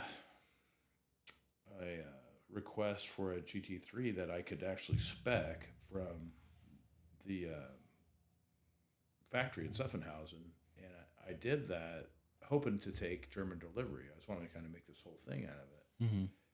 And then COVID happened, and then chip shortage happened, and then Ukraine happened, and then actually a boat even sank before my car was delivered.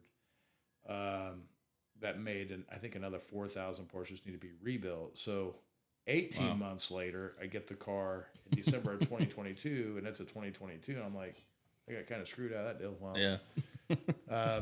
And I wasn't going to take delivery in Germany in the winter in a car like that. So it didn't happen exactly how I wanted, but the car came spec'd exactly how I wanted it. So whenever you mean take delivery in Germany, that means like you were going to fly over and take it? And then yeah, European delivery. So what's really cool about that, and if anybody gets a chance to do this, I think it's kind of a secret almost, is you can take a car. I think Mercedes and BMW also have this service, but I learned a lot about this service going through it. Was you will take delivery of the car and you can return it. In my mind, you pick it up in Zuffenhausen, you drive around at school, whatever, we drop it off, we jump in the airplane. Well, you return it in one of 11 locations in Europe. So I could have taken this car, driven all around, went to Madrid and dropped the car off, jumped on a plane in Madrid and go, which would have been really bad. Yeah. And I've even told my girlfriend, I'm like, dude, we're going to buy an SUV. I'm going to do that someday. Like, that's on the bucket list. I mean, we got to figure out what we want. But, I mean, at some point, I just think that'd be cool to have your own car there. Yeah. Go through that whole delivery experience. And then the car actually gets delivered to Atlanta instead of the Port of Houston, which it doesn't matter. But it takes a little bit different route when that happens. But either way, I would highly recommend if you can afford it. And it's free.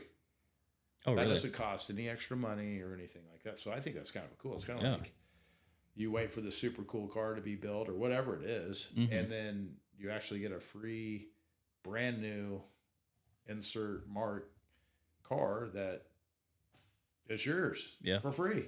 Yeah. So it's kind of a cool deal.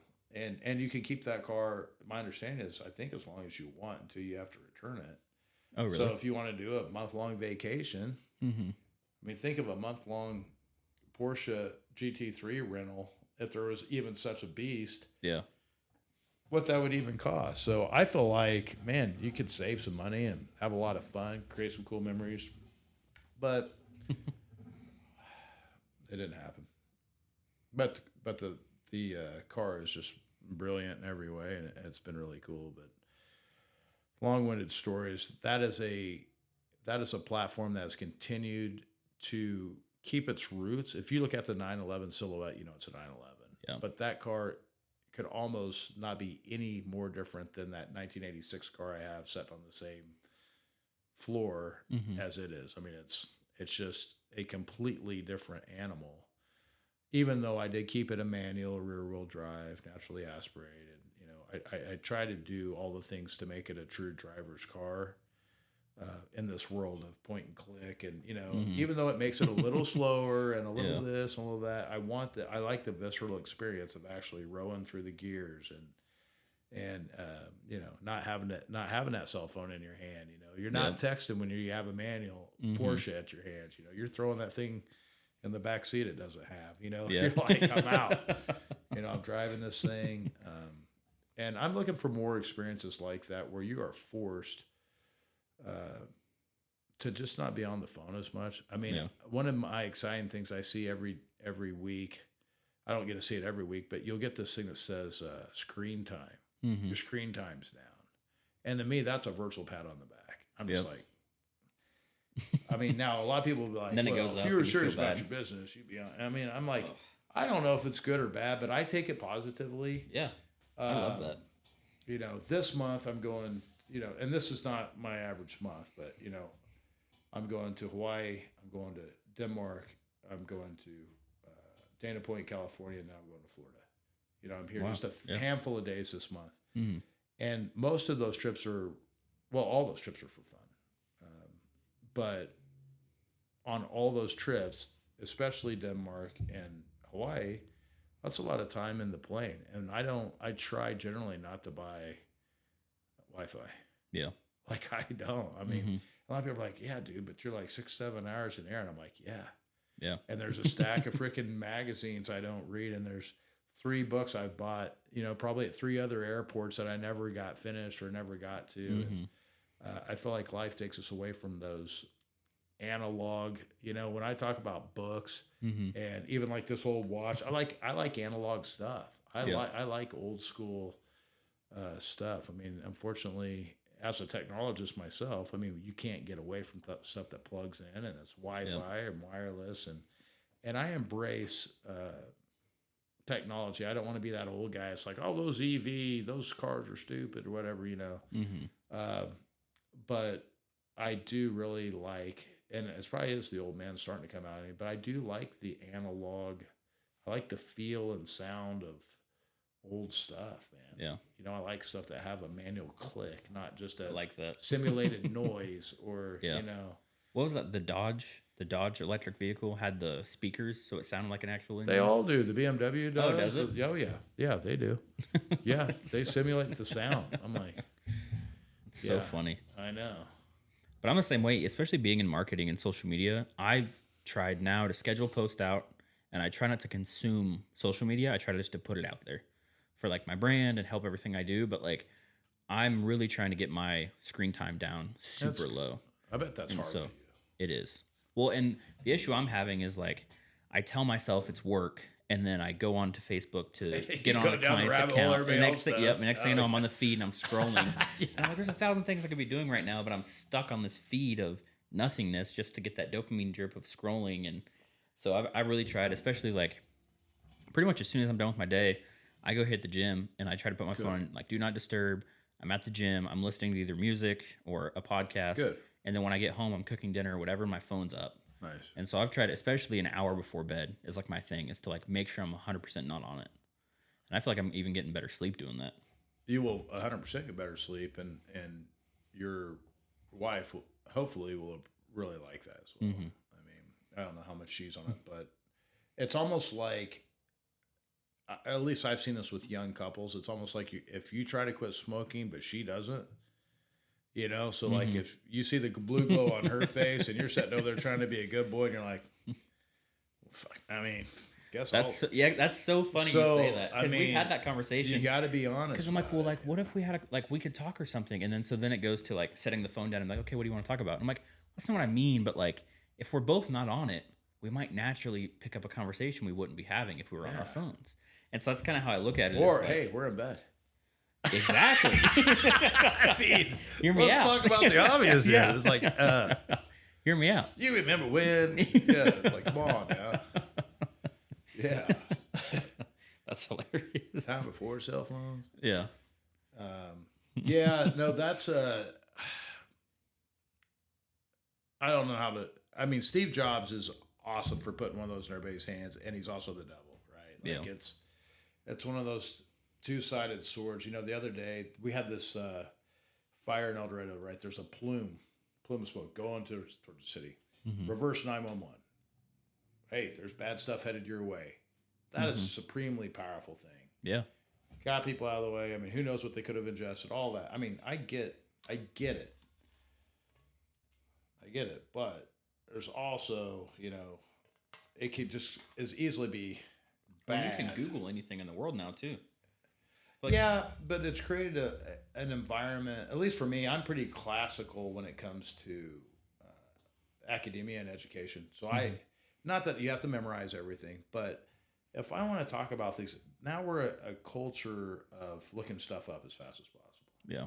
There's nothing committed to memory. There's nothing, which is probably okay. I'm not. I'm just saying it's different. I took pride in being able to say the Gettysburg Address, right? Like, Yeah. no one should have to know how to do that. Well, I feel like that's what they say too. Is like, if not to interrupt, but like, Yeah. if you are actually the expert in something, you should be able to explain it at a 5th grade level, and also not have to like look it up or something. Right. You know, so it's like, are you actually the expert in what you're talking about if you can't explain it to? Well, no, I kid, think you know? I don't know. Mastery is very hard to prove now. Yeah. I mean, there are a lot of people that have created businesses around. I mean, I don't know, around bodies of work that really are still being discovered or not even a thing yet. This guy that I went to lunch with today, he's working around in this nutriscience area, which really, we take supplements or whatever and do what I know it's real, but it's also not science. It's really not it's not FDA. It's none of this. But he's an expert because he's been doing it 2 months longer than the guy that's been doing it, for 4 months. He's been doing it for 6 months. So I'm like, Yeah. So you're the expert. All right, let me get this straight. I don't know. It's just, but that's what it's all about now, because you looked it up, you did the research, you bought the franchise. Now you're suddenly the expert in whatever it is. And I mean, maybe that's how it's always been, but it seems like it's easier now because you can Google it and you can get resources quickly. And again, it's the beauty and You can get the buzzwords. Yeah. I feel like now, like if you say buzzwords to people in a meeting and they Well, don't know anything about it, Yeah. then they're like, yeah, you know what you're talking Algorithm, about. CEO, SEO. It's like, what? Yeah, no. Oh, man. I feel like a lot of it's going back to basics. In business, relationships, and just everyday life. I feel like if you stick with the basics, it's like the 4 food groups or whatever. I mean, you don't have to convolute it. You don't have to, if you say steak and potatoes, I understand you. Mm-hmm. If you have to go Google whatever, steak flambe and au gratin potatoes or whatever, some weird, it's still steak and potatoes. I don't, and I feel like that's the whole world we're in now. I mean, we'd have people coming into Cana ordering drinks. These little hipsters, they know food and drink. I mean, their IQ of that stuff is way high. Mm-hmm.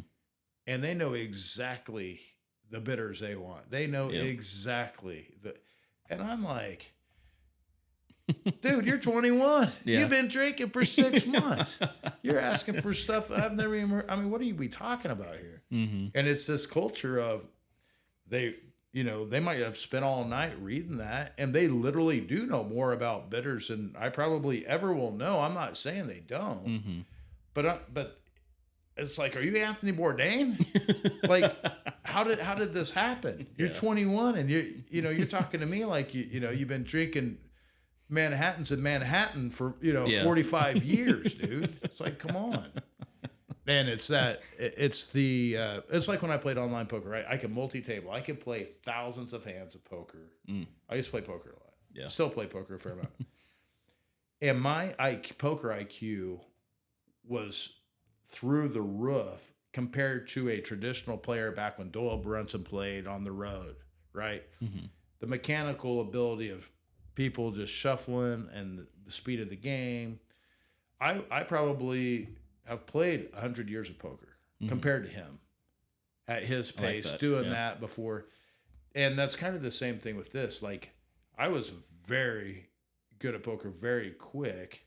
Mm-hmm. Well, I shouldn't say that. I was very experienced at poker very quick compared to the traditional way of going about it. Yeah. And I think that kids, especially like my son, he's a wizard in a lot of ways, but like he will just read about astrophysics and know all about stars or all about constellations or all about, where someone literally would have to take a college class probably for a couple semesters to know what he knows now. Mm-hmm.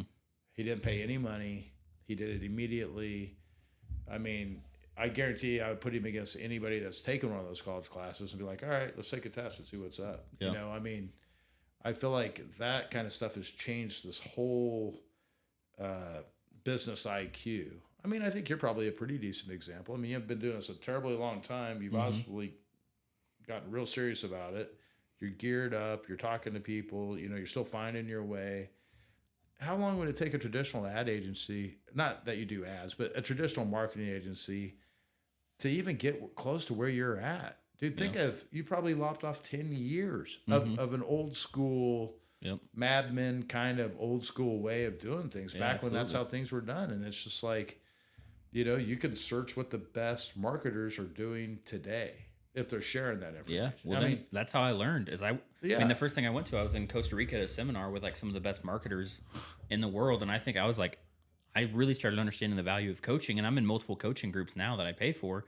That like, I'm just getting the cheat code to get ahead, and it's like, if you can do that with the basis and hard work, then you will get ahead pretty quickly. And then it just gets into like being able to have the experience and life experience to back it up. And I know I'm only 27 years old, but like getting into TV shows early on, working for a YouTube channel, and then switching everything and going into law enforcement and then back out. Like, I feel like my past like 10 years, actually literally 10 years since high school, have been like nonstop of me constantly going to get me to the kind of this point of the life experience that I've had in such even a short amount of time within the 10 years.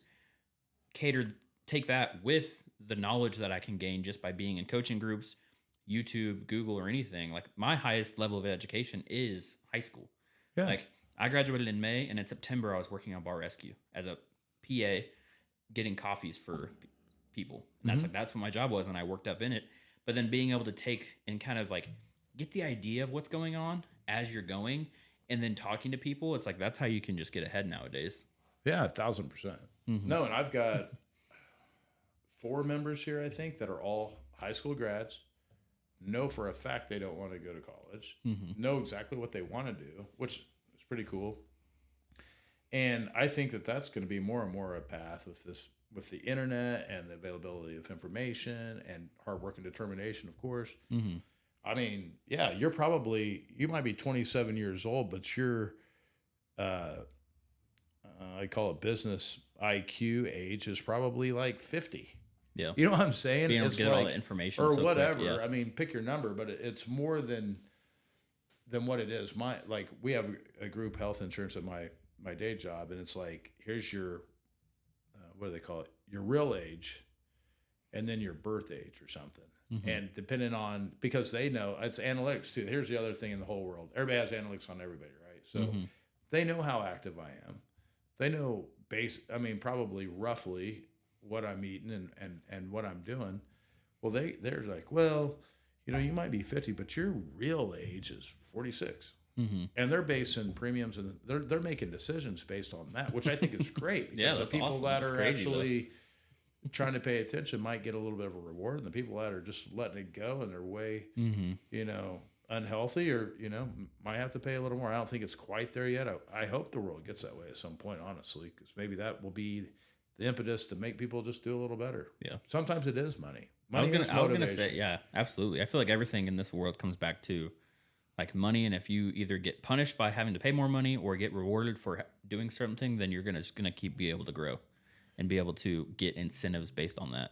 Yeah, but I think as you get older, health is the ultimate reward, though. Yeah. I'll always go back to that. I can tell you, whenever, you know, Charles Koch's on his deathbed, I guarantee he would give his entire fortune for another year or another day or another week. I mean, it's one of those things where it's just people need to do it because they have to realize health isn't a precious, finite commodity. A lot of the other stuff isn't. Money, I can go make more money tomorrow. Yeah, money's never been a problem for me to figure out. I can figure it out. You know, some people can have that gift, but the health thing takes work. You know, the guys at 6 o'clock or whenever, if they're in there and they're looking good, they didn't just show up that way. It's just guys that are in shape don't just show up at gyms. They spend time in gyms. Yeah. They're there all the time. They've been in there for like most of their life. Yeah. When you go meet some dude and he shakes your hand, you're like, dude, this guy's got his shit together. Mm-hmm. Like, and I hate to be that superficial, but I kind of am when it comes to, like, if I meet somebody and there's a dude that's like super sloppy and a dude that's pretty tightened up, I'm like, okay, that tells me a couple things right off the bat. Yep. I mean, like it or not. That's the whole, like, how you do anything is how you do everything type of thing. Oh, yeah. So. Yeah. I guess that is that. Yeah.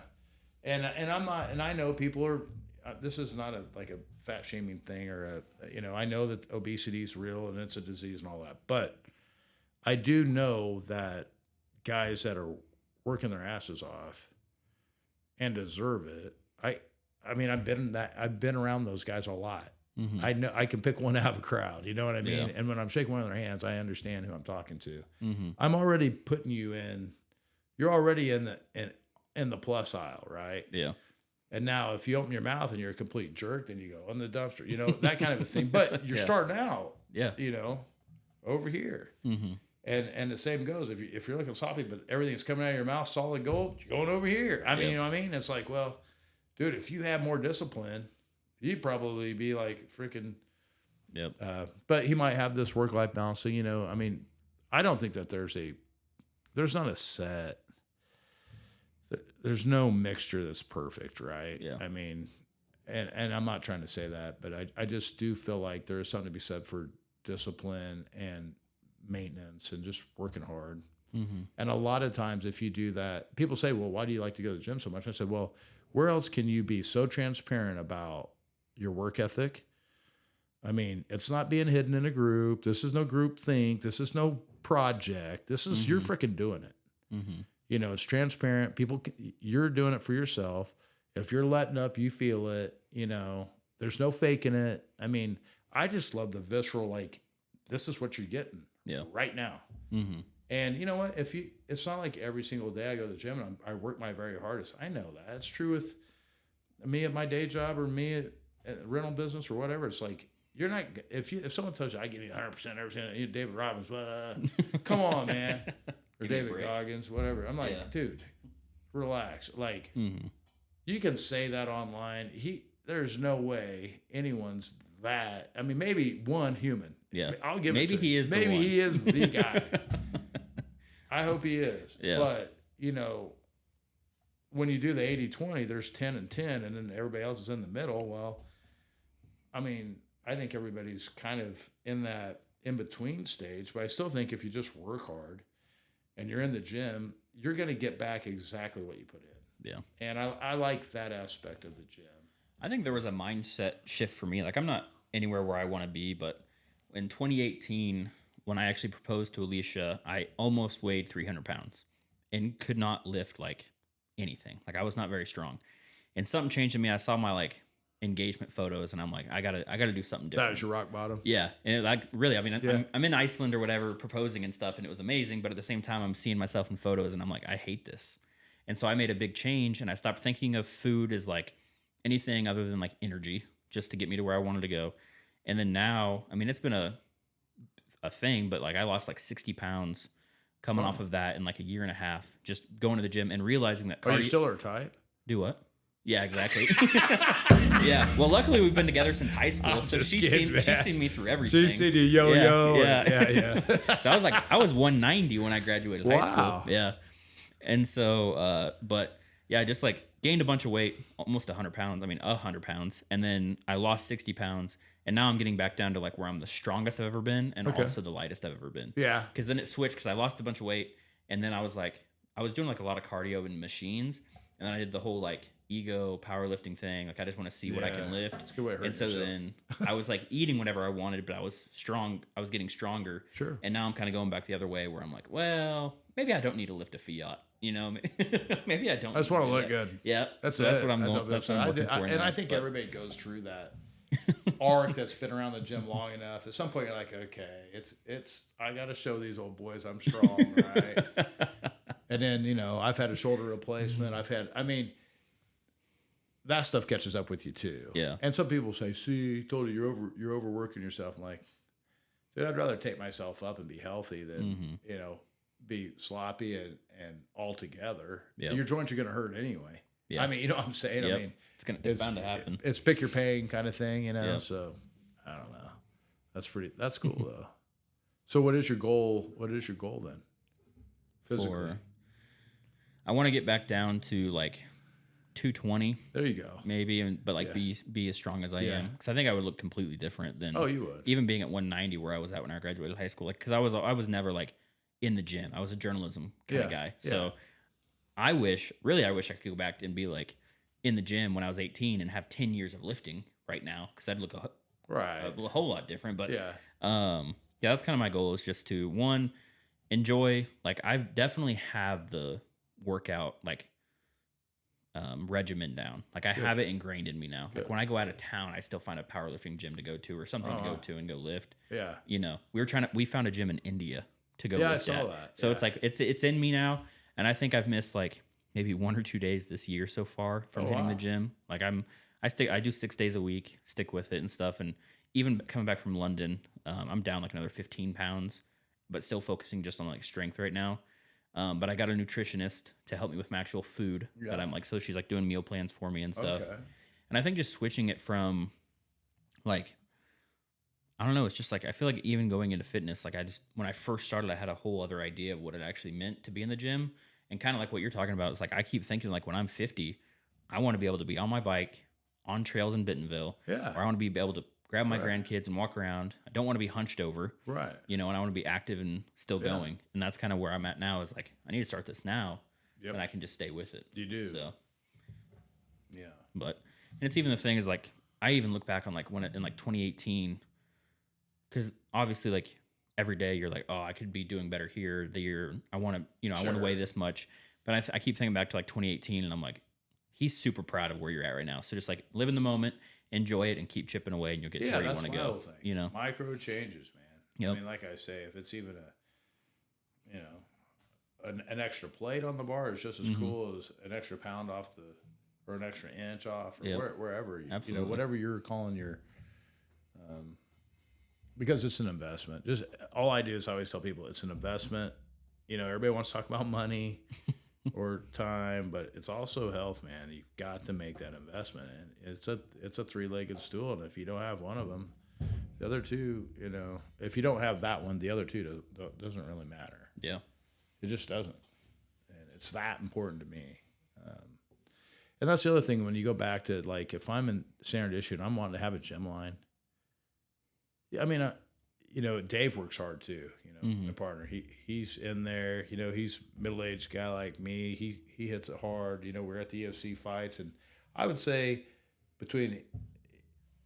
at our table, it was the 50 and over table, and these dudes were looking good, man. Yeah. And I'm looking around. I'm like, we're holding our own. We're doing all right, and that's a crowd of our demographic. A lot of guys that look like us, in there, but I would say that we're hanging out and we're doing good. So, I mean, hard work in the gym is so transparent. Mm-hmm. You just can't fake how you look. I mean, you can't. I mean, they'll say, well, if you take I take a multivitamin, bro. It's like, what are your supplements? Like, I drink some protein and I eat a multivitamin. It's not that big a deal. It's not like I'm running a whole bunch of crazy gear or something. It's like, too old for that. I'm not trying to make my living, bodybuilding or something. Yeah, absolutely. But yeah. So, what would you urge listeners to do with their 24? I mean, it sounds stupid. I'd say make the most of it. And when I say that, I'd say, without knowing them, I'd say your typical listener, without knowing your demographic at all, I'd just say, and I'm not saying get up earlier and stay up all night or anything. I'm just saying whenever you're up and before you go to bed, just make the most of it. Be intentional. Mm-hmm. That's a word I haven't talked about today is intent, but a lot of people aren't intentional. A lot of people, their whole day, it kind of goes back to the calendaring and some of the other things we've talked about today and having systems, but I do all that stuff because I have an intent and I'm acting with intent. And a lot of people I'll ask, like even some of my sales guys will go into me and said, okay, before we go in here, what's the goal of this meeting? What do you mean? Well, what's our intent? Why are we talking to this customer today? What is happening right now? They kind of, sometimes they're just like, well, we're having a meeting because it's a touch base. It's a, I'm like, no, what's going on here? Are we in the middle of a project? I mean, what are the characteristics of this whole account plan? I mean, what are we doing here? Is there something that's happening in their business? What's their fiscal calendar? What are some of the things that I can talk about? What's important right now?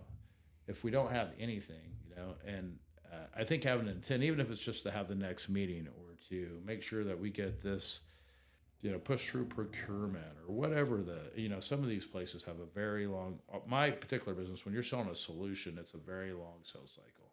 A lot of times, unless it's an event that you have to really react quickly on.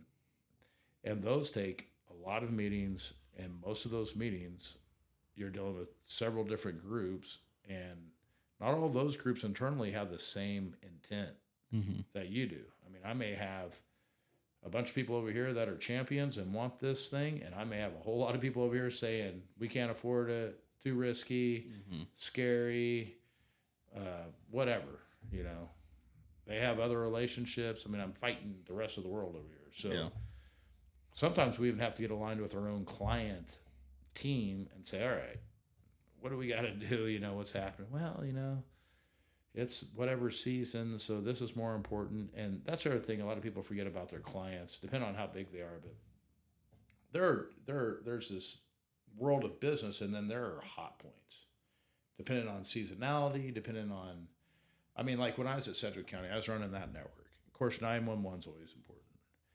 But then, there'll be parts of the year where the tax system was more important because we're putting out tax notices. And then there'll be, if it's an election year, the election is busy. And, if it's sunny day, the zoo network is important. And then law enforcement's always important. Jail's always important. I mean, we had a lot of, the business of government even had those cycles. Well, I found that that's true even in, manufacturing for aircraft, let's say. Especially with what they're dealing with supply chain. But I mean, you can pick anybody in town. They will say, if it's an HR, well, open enrollment, we can't make any changes here. If it's a tax company, well, we can't make any changes here.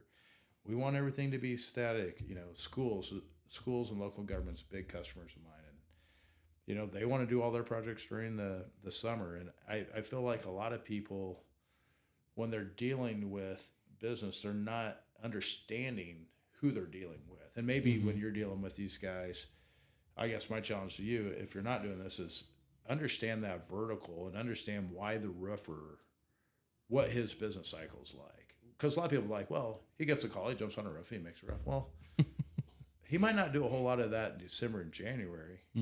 So maybe, we obviously know that, at least in Kansas, we're using asphalt shingles. Tamco's a customer of mine, if I don't mean to drop names. But they make shingles, right? These things, there's a certain operating temperature for shingles to lay down correctly and all that. Well, you can guess in Kansas, that's mostly through the summertime, right? That's going to be their peak. So if I'm the marketeer or whatever, if I'm going to do more of the back office system stuff, maybe the time to really get good, solid strategy meetings out of those folks. It isn't going to be over here when they're selling deals and answering RFPs and doing all that. It's going to be over here in January and February when it's too cold to physically lay the shingle. Like they literally can't do their business because of their product. That's just to use one of your examples. But there's 1,000 of those examples in different verticals where this rhythm of business and this cycle of business is so important. But what I think has separated me in my career is I became a student of the industry.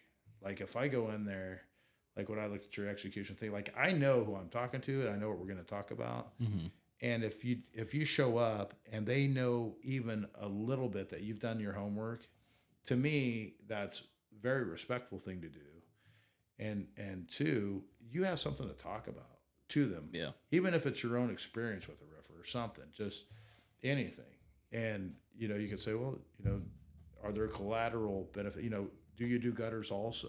Do you, blah, blah, blah. I mean, on down the road. And I'm kind of a winded up sales guy. Like I could sell anything to anybody. I just love it. I like that whole, if I believe in my product and I believe in the process, I can sell anything. Yeah. Like that's true. and the people. So if we have, great product, and that's a three-legged stool too. You could have two are great, but if you don't have the other one, it's probably not going to be that good. And people's always the key, because that's always going to be your differentiator. Yeah. They can sell you the same guttering. They can do the same process, but if you don't have the same people screwing it in, it could be a problem, right? It could leak. It could be crooked. It could be, off balance. Well, if you go into those things with the mindset that you understand what they're doing and why this is important to their business, I think, to me, I would tell all the listeners, just do that extra, we talked about Google and stuff. Do 5 minutes on your customer. Yeah. Give freaking TikTok a rest, bro, and just, put 2 minutes into what's important to a roofer in the roofing industry, or what's the most recent change. I love bringing value to customers. So I'll say, like, hey man, I was just understanding on renewable energy that you can, and they're like, well, yeah, that just came out, and they just know you're attuned to something, and you don't have to be, you'll get lost acting like an extra. I'm not saying roll in there and say, hey, are you taking advantage of those tax credits? And, and they just bury you because you don't know what you're talking about. But I'm just saying, if you just say, hey, I just noticed that, on Forbes the other day, I read an article, a quick article about renewable energy or whatever it is that you're talking about. If you're talking to a roofer, hey, how do the solar panels, how does that work? If I have a, tile roof, can I do solar panels? How do you affix them to a tile roof? That's weird, or just whatever. Yeah. It just sparks that conversation. They're like, oh, this kid's listening. Yeah. Or maybe that is a business we should start thinking about. He just brought up something. If he's reading about it, maybe it's important to his generation. I mean, who knows? Some of the best conversations I've had in this building are from young guys asking me what if questions. And I'm sitting there thinking, it's a pretty damn good question, son. I don't know. I mean, did think of that. Let's think about this. Yeah. It's been good. And then some of the other ones have been from old guys saying, back when we used to do it, and that's gone passe or no longer the way. And it's like, well, probably better if we did it that way again. I mean, I feel like everything has its season. Yeah. But again, that's why I like the complexity of this particular place, is you kind of can get both, and everybody is so sharing of information. I think people just don't. They're willing to ask the internet the question they won't ask the person sitting right next to them because of fear that they're going to look stupid or they're bothering you or insert excuse. But I'm like, dude, you're in this building, you're paying for access. Go use your resources. Go introduce yourself and ask this guy upstairs, how he bought his McLaren. What the hell did he do? Yep. He's going to tell you, and he's probably going to, be happy. Enjoy it. Yeah. He's going to be happy that you're showing interest. He might puff his chest out a little bit. You might be that smile today. That guy might want to go running off the bridge after he leaves here. Who knows? Yeah. I mean, it's back to, you never really know. And I feel like some people, they just need to open that door to the conversation. You'll learn a lot. I mean, I guess that's what I tell the person. That's a long ass. I got a little wordy. Yeah, I like that a lot. Make the most of it. Make the most of it. Talk to people. Absolutely. Yeah. No, that's awesome. What can we expect from Rodney in the future? Man, I've got some real estate projects I'm working on. I want to complete in the near future over in Delano, and I've got a really cool deal I'm trying to get finished in Florida. Not the house. I'm going to do a spec build there. I've never done one of those. I'm still doing things that I've never done. Yeah. So to answer your question, I would say you're going to see me continue to challenge myself. Hopefully not fail a ton, but I'll fail some because I'm not trying if I'm not hurting a little bit. I think you'll see Standard Issue come out with a gym line.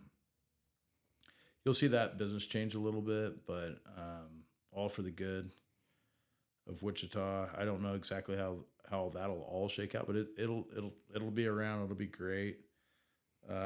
It's just a tough business, and we signed up for a tough business, so that's what we're gonna do. I don't have anything. I mean, it's funny. I get pitched a lot of business concepts, I guess you'd call it, or hey, could you help me here kind of things. Some with ownership, some as a loan, some as just advice. Mm-hmm. And I don't know if it's my age or doing things like this or what, but it seems like those are coming more and more and more and more and more. Mm-hmm. I find myself at least probably getting pitched 2 or 3 times a week just because I think I'm willing to take a risk and people know I'm a risky guy. And some of those I've set, like even today, this Nutra Science thing, I mean, just kind of like, that's going to be what I Googled tonight. It's like, what was this guy really nutraceutical? That was a newer word for me. I'm like, well, I need to research this a little more and understand it, you know? Mm-hmm. Because like at my age, you know, there's different things that are important to me now along that, like that health track that, you know, like the person that's going to live 120 years old has already been born. Like I read that quote the other day, and I believe that's true. Yeah. You know, and what are we doing to extend our own lives? Like I've talked a lot about time's finite. Like obviously it's a part in my head. Mm-hmm.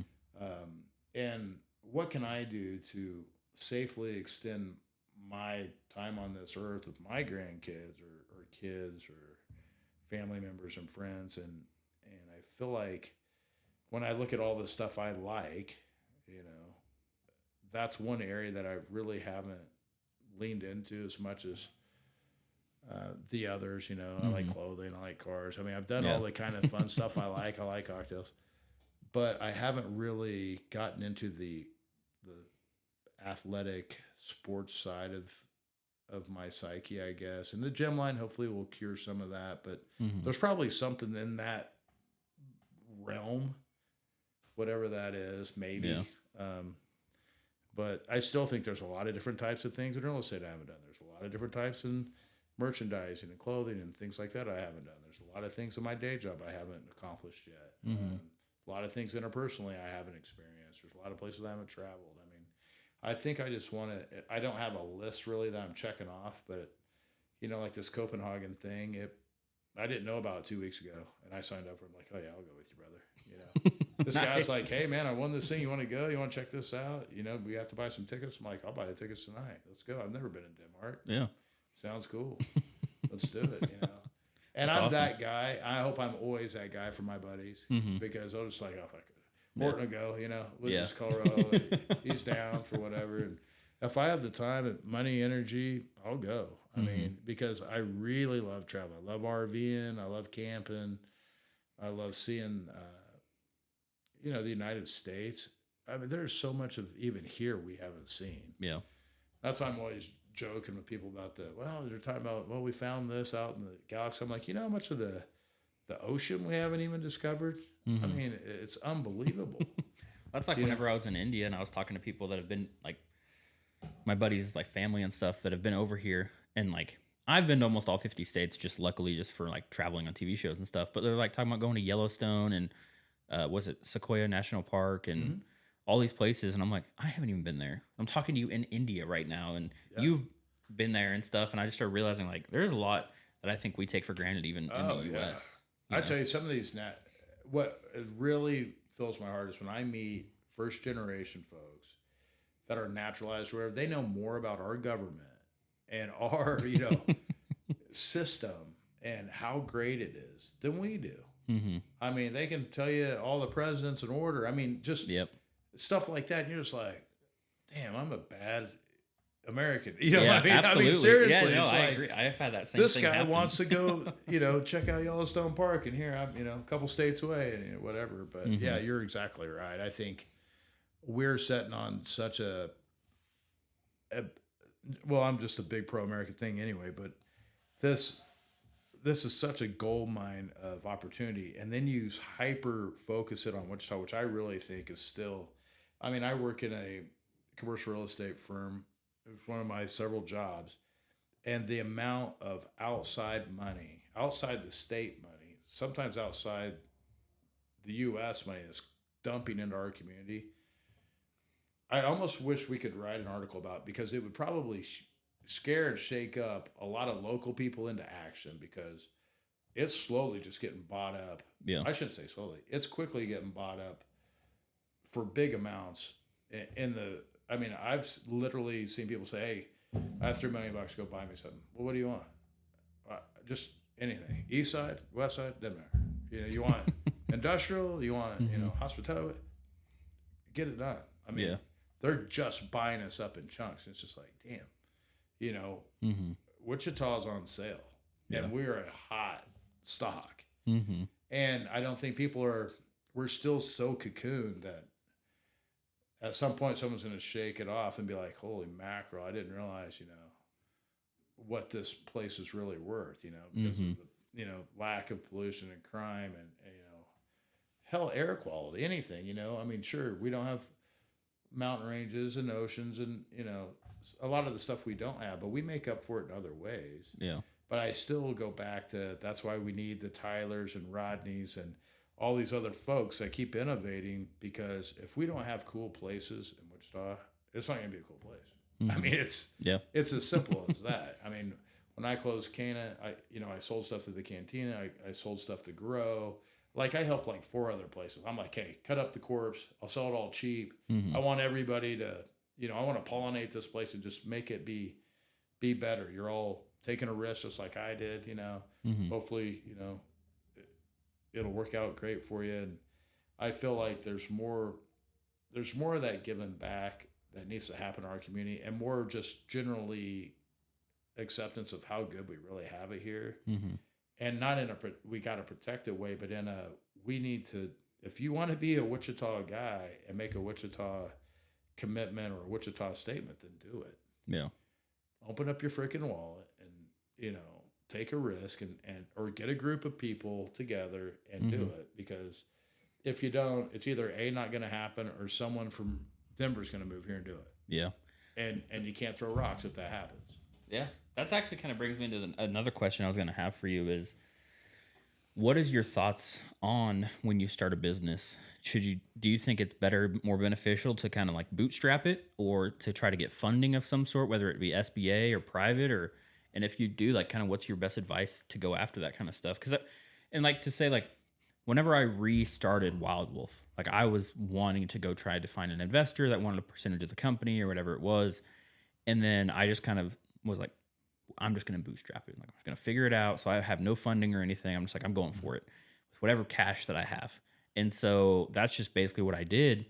And now I'm at a point where it's like, I'm glad I did that. But I was willing to give away a lot of what I had. Sure. I mean, I'm only like 8 months in now, but with how quickly I grew, like, what's kind of your best advice when it comes to going one of those routes?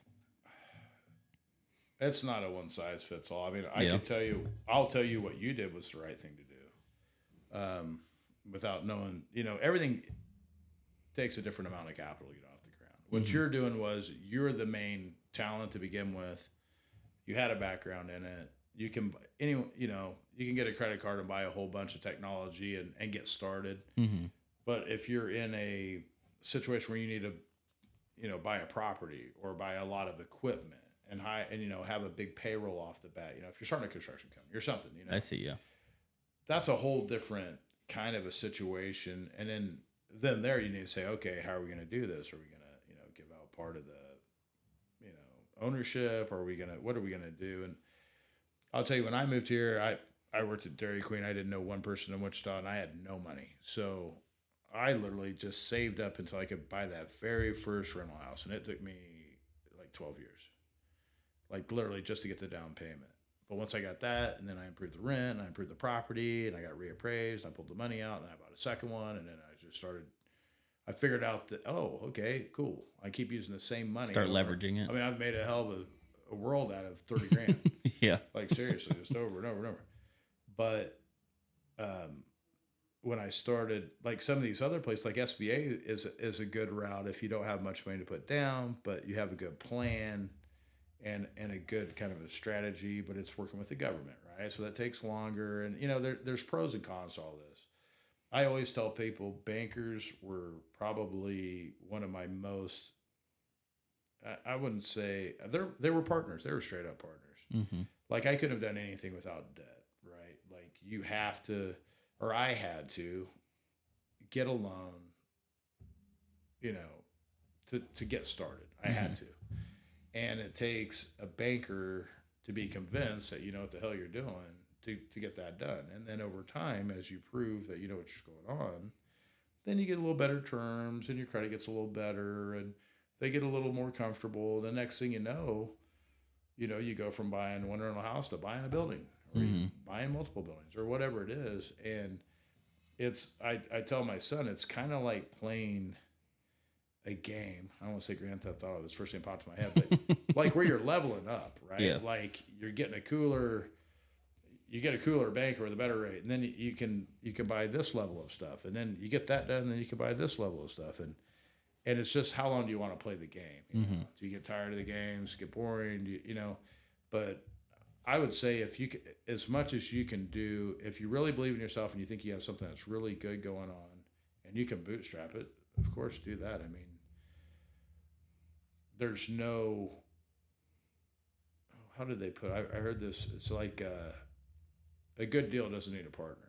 Yeah. Or something like that. You know, it's like if you really believe that that can happen. I see a lot of people take on partnerships when there's a lot of risk involved, which is a smart thing to do because then you're spreading risk.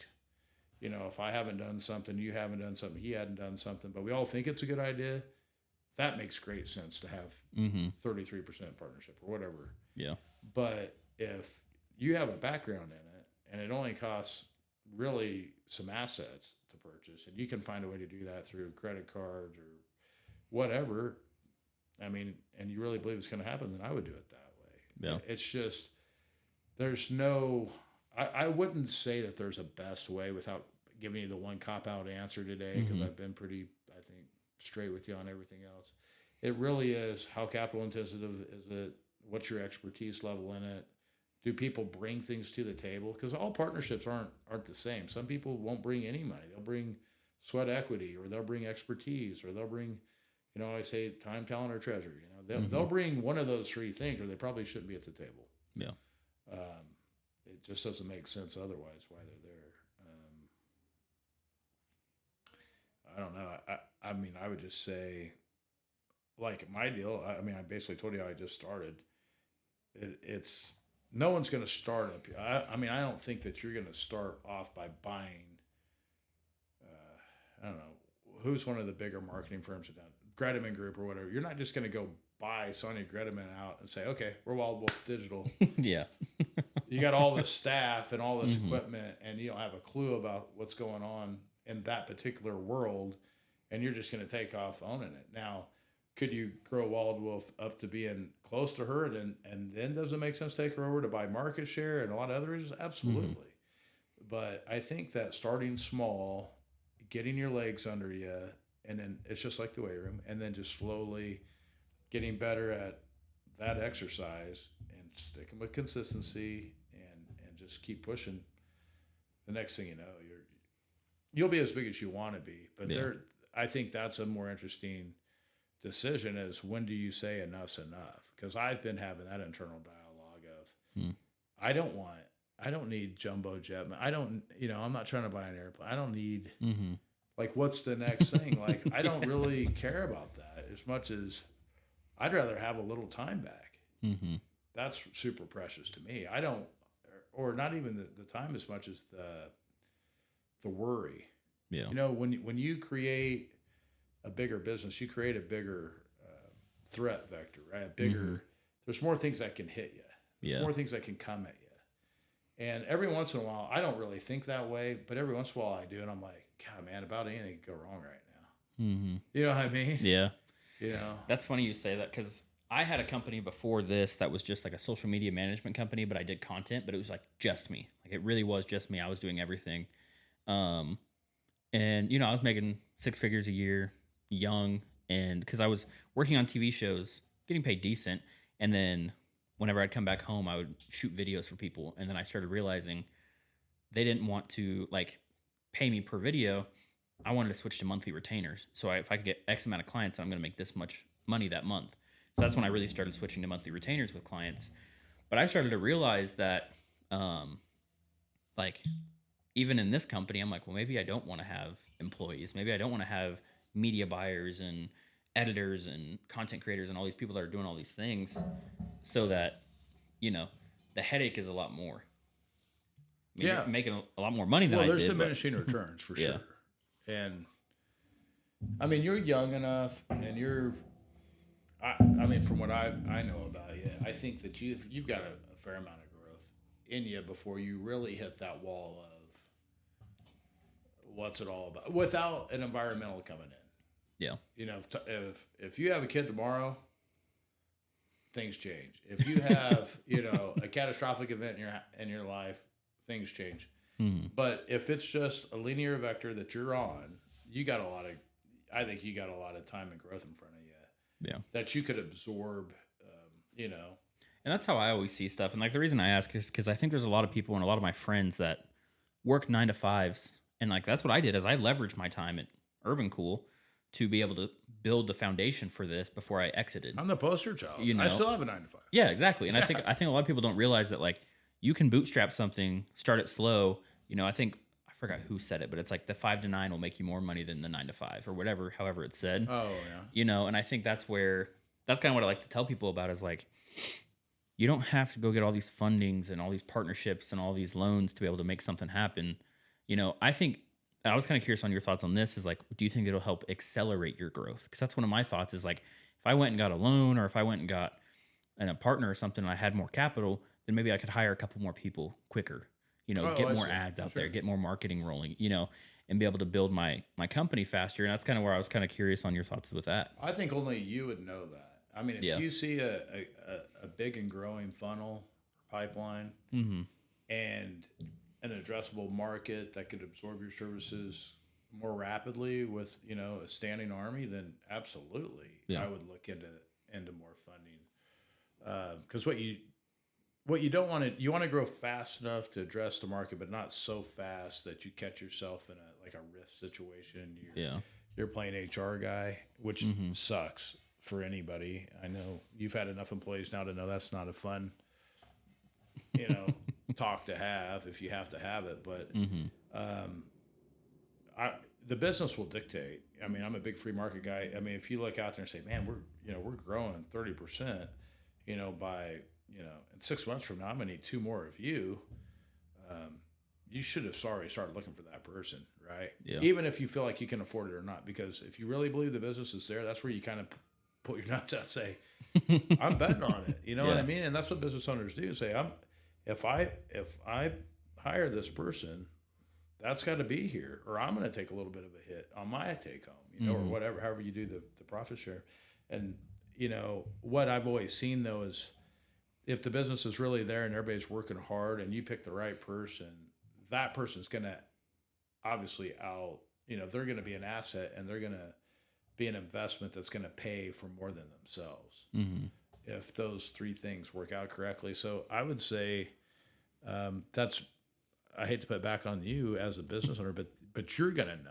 You're going to know. And then, yeah, absolutely. If you're like, well, I need 3 years or 3, months of spin up, of their salary and stuff until, that sales cycle hits and all that, that's an easy conversation for a bank. Mm-hmm. And I'd be happy to introduce you to those guys. I would listen to you. Yeah. Because I think that is a picture you can paint with demonstrated, with your past, and you can say, hey, here's the deal.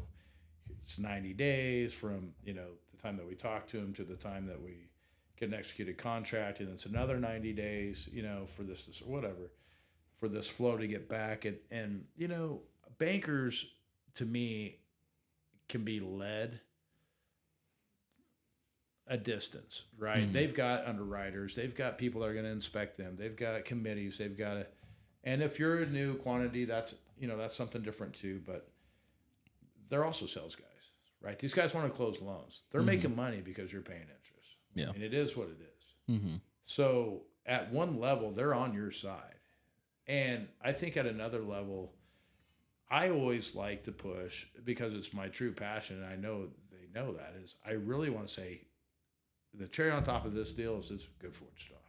And usually my thing is more of a property cleanup kind of it's like a legit, this building has graffiti all over it. Mm-hmm. I want to invest money in it, make it look nice, get some good tenants in it that are going to do some cool stuff and move on down the road to the next building. We find it looks like crap and we're going to fix it up. And I think that has kind of a feel good message around it anyway, because that's really what I'm doing. But if you're creating value for a whole bunch of Wichita businesses, I think that's a good thing. And you can say, hey, we're part of the digital, we're part of the Silicon Prairie.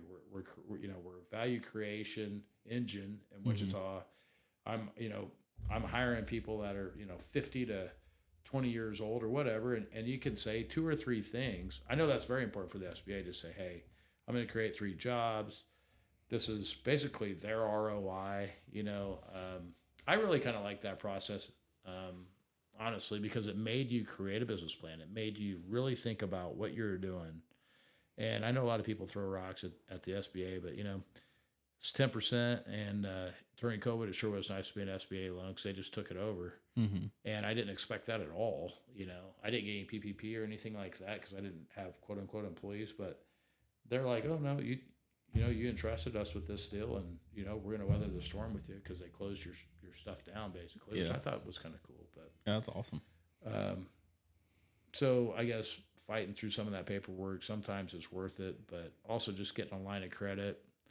I buy when I first finally got my own house bought that I was living in. I got a line of credit on that, my HELOC.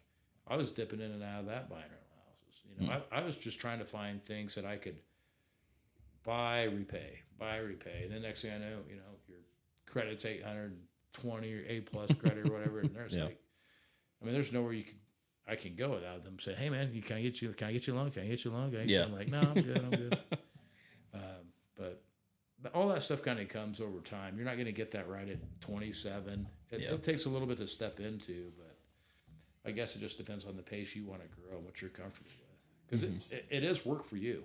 Yeah. Growth sounds good until you do it. And then you're like, oh, damn.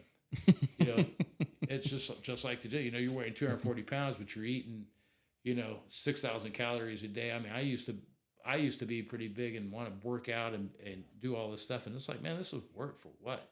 Yeah. What am I doing? I don't need to be, cracking the concrete when I'm walking around. I mean, I'm not, I'm not a bodybuilder. What am I doing? I like the way it looks. Cool. We'll just tone it down a little bit. Well, same with business. If you want to be this great big giant marketing firm, you're going to be running around taking care of a bunch of employees and, making sure all these sales happen and all that. I mean, so I don't know. It's just kind of how much you want to bite off. Yeah. It's balancing. All business is balanced, though. Yeah. What's next for you? Give me the next 2 years of Wild Wolf. Man, it's kind of hard to say. I feel like I had a lot of growth really fast that I wasn't really necessarily not ready for, but kind of took off. It. Yeah. I kind of crutched myself, is what I like to say, to where I like have this idea that I talk to people about, where like you have a vision, you have a plan that you're going to go for, and then like this thing pops up that was unexpected, but it's like it's good, but if you stick to your plan, you're going to make a lot more money, or you're going to be a lot more happy going this way. And so I crutched myself into a fractional CMO position at 5 different places.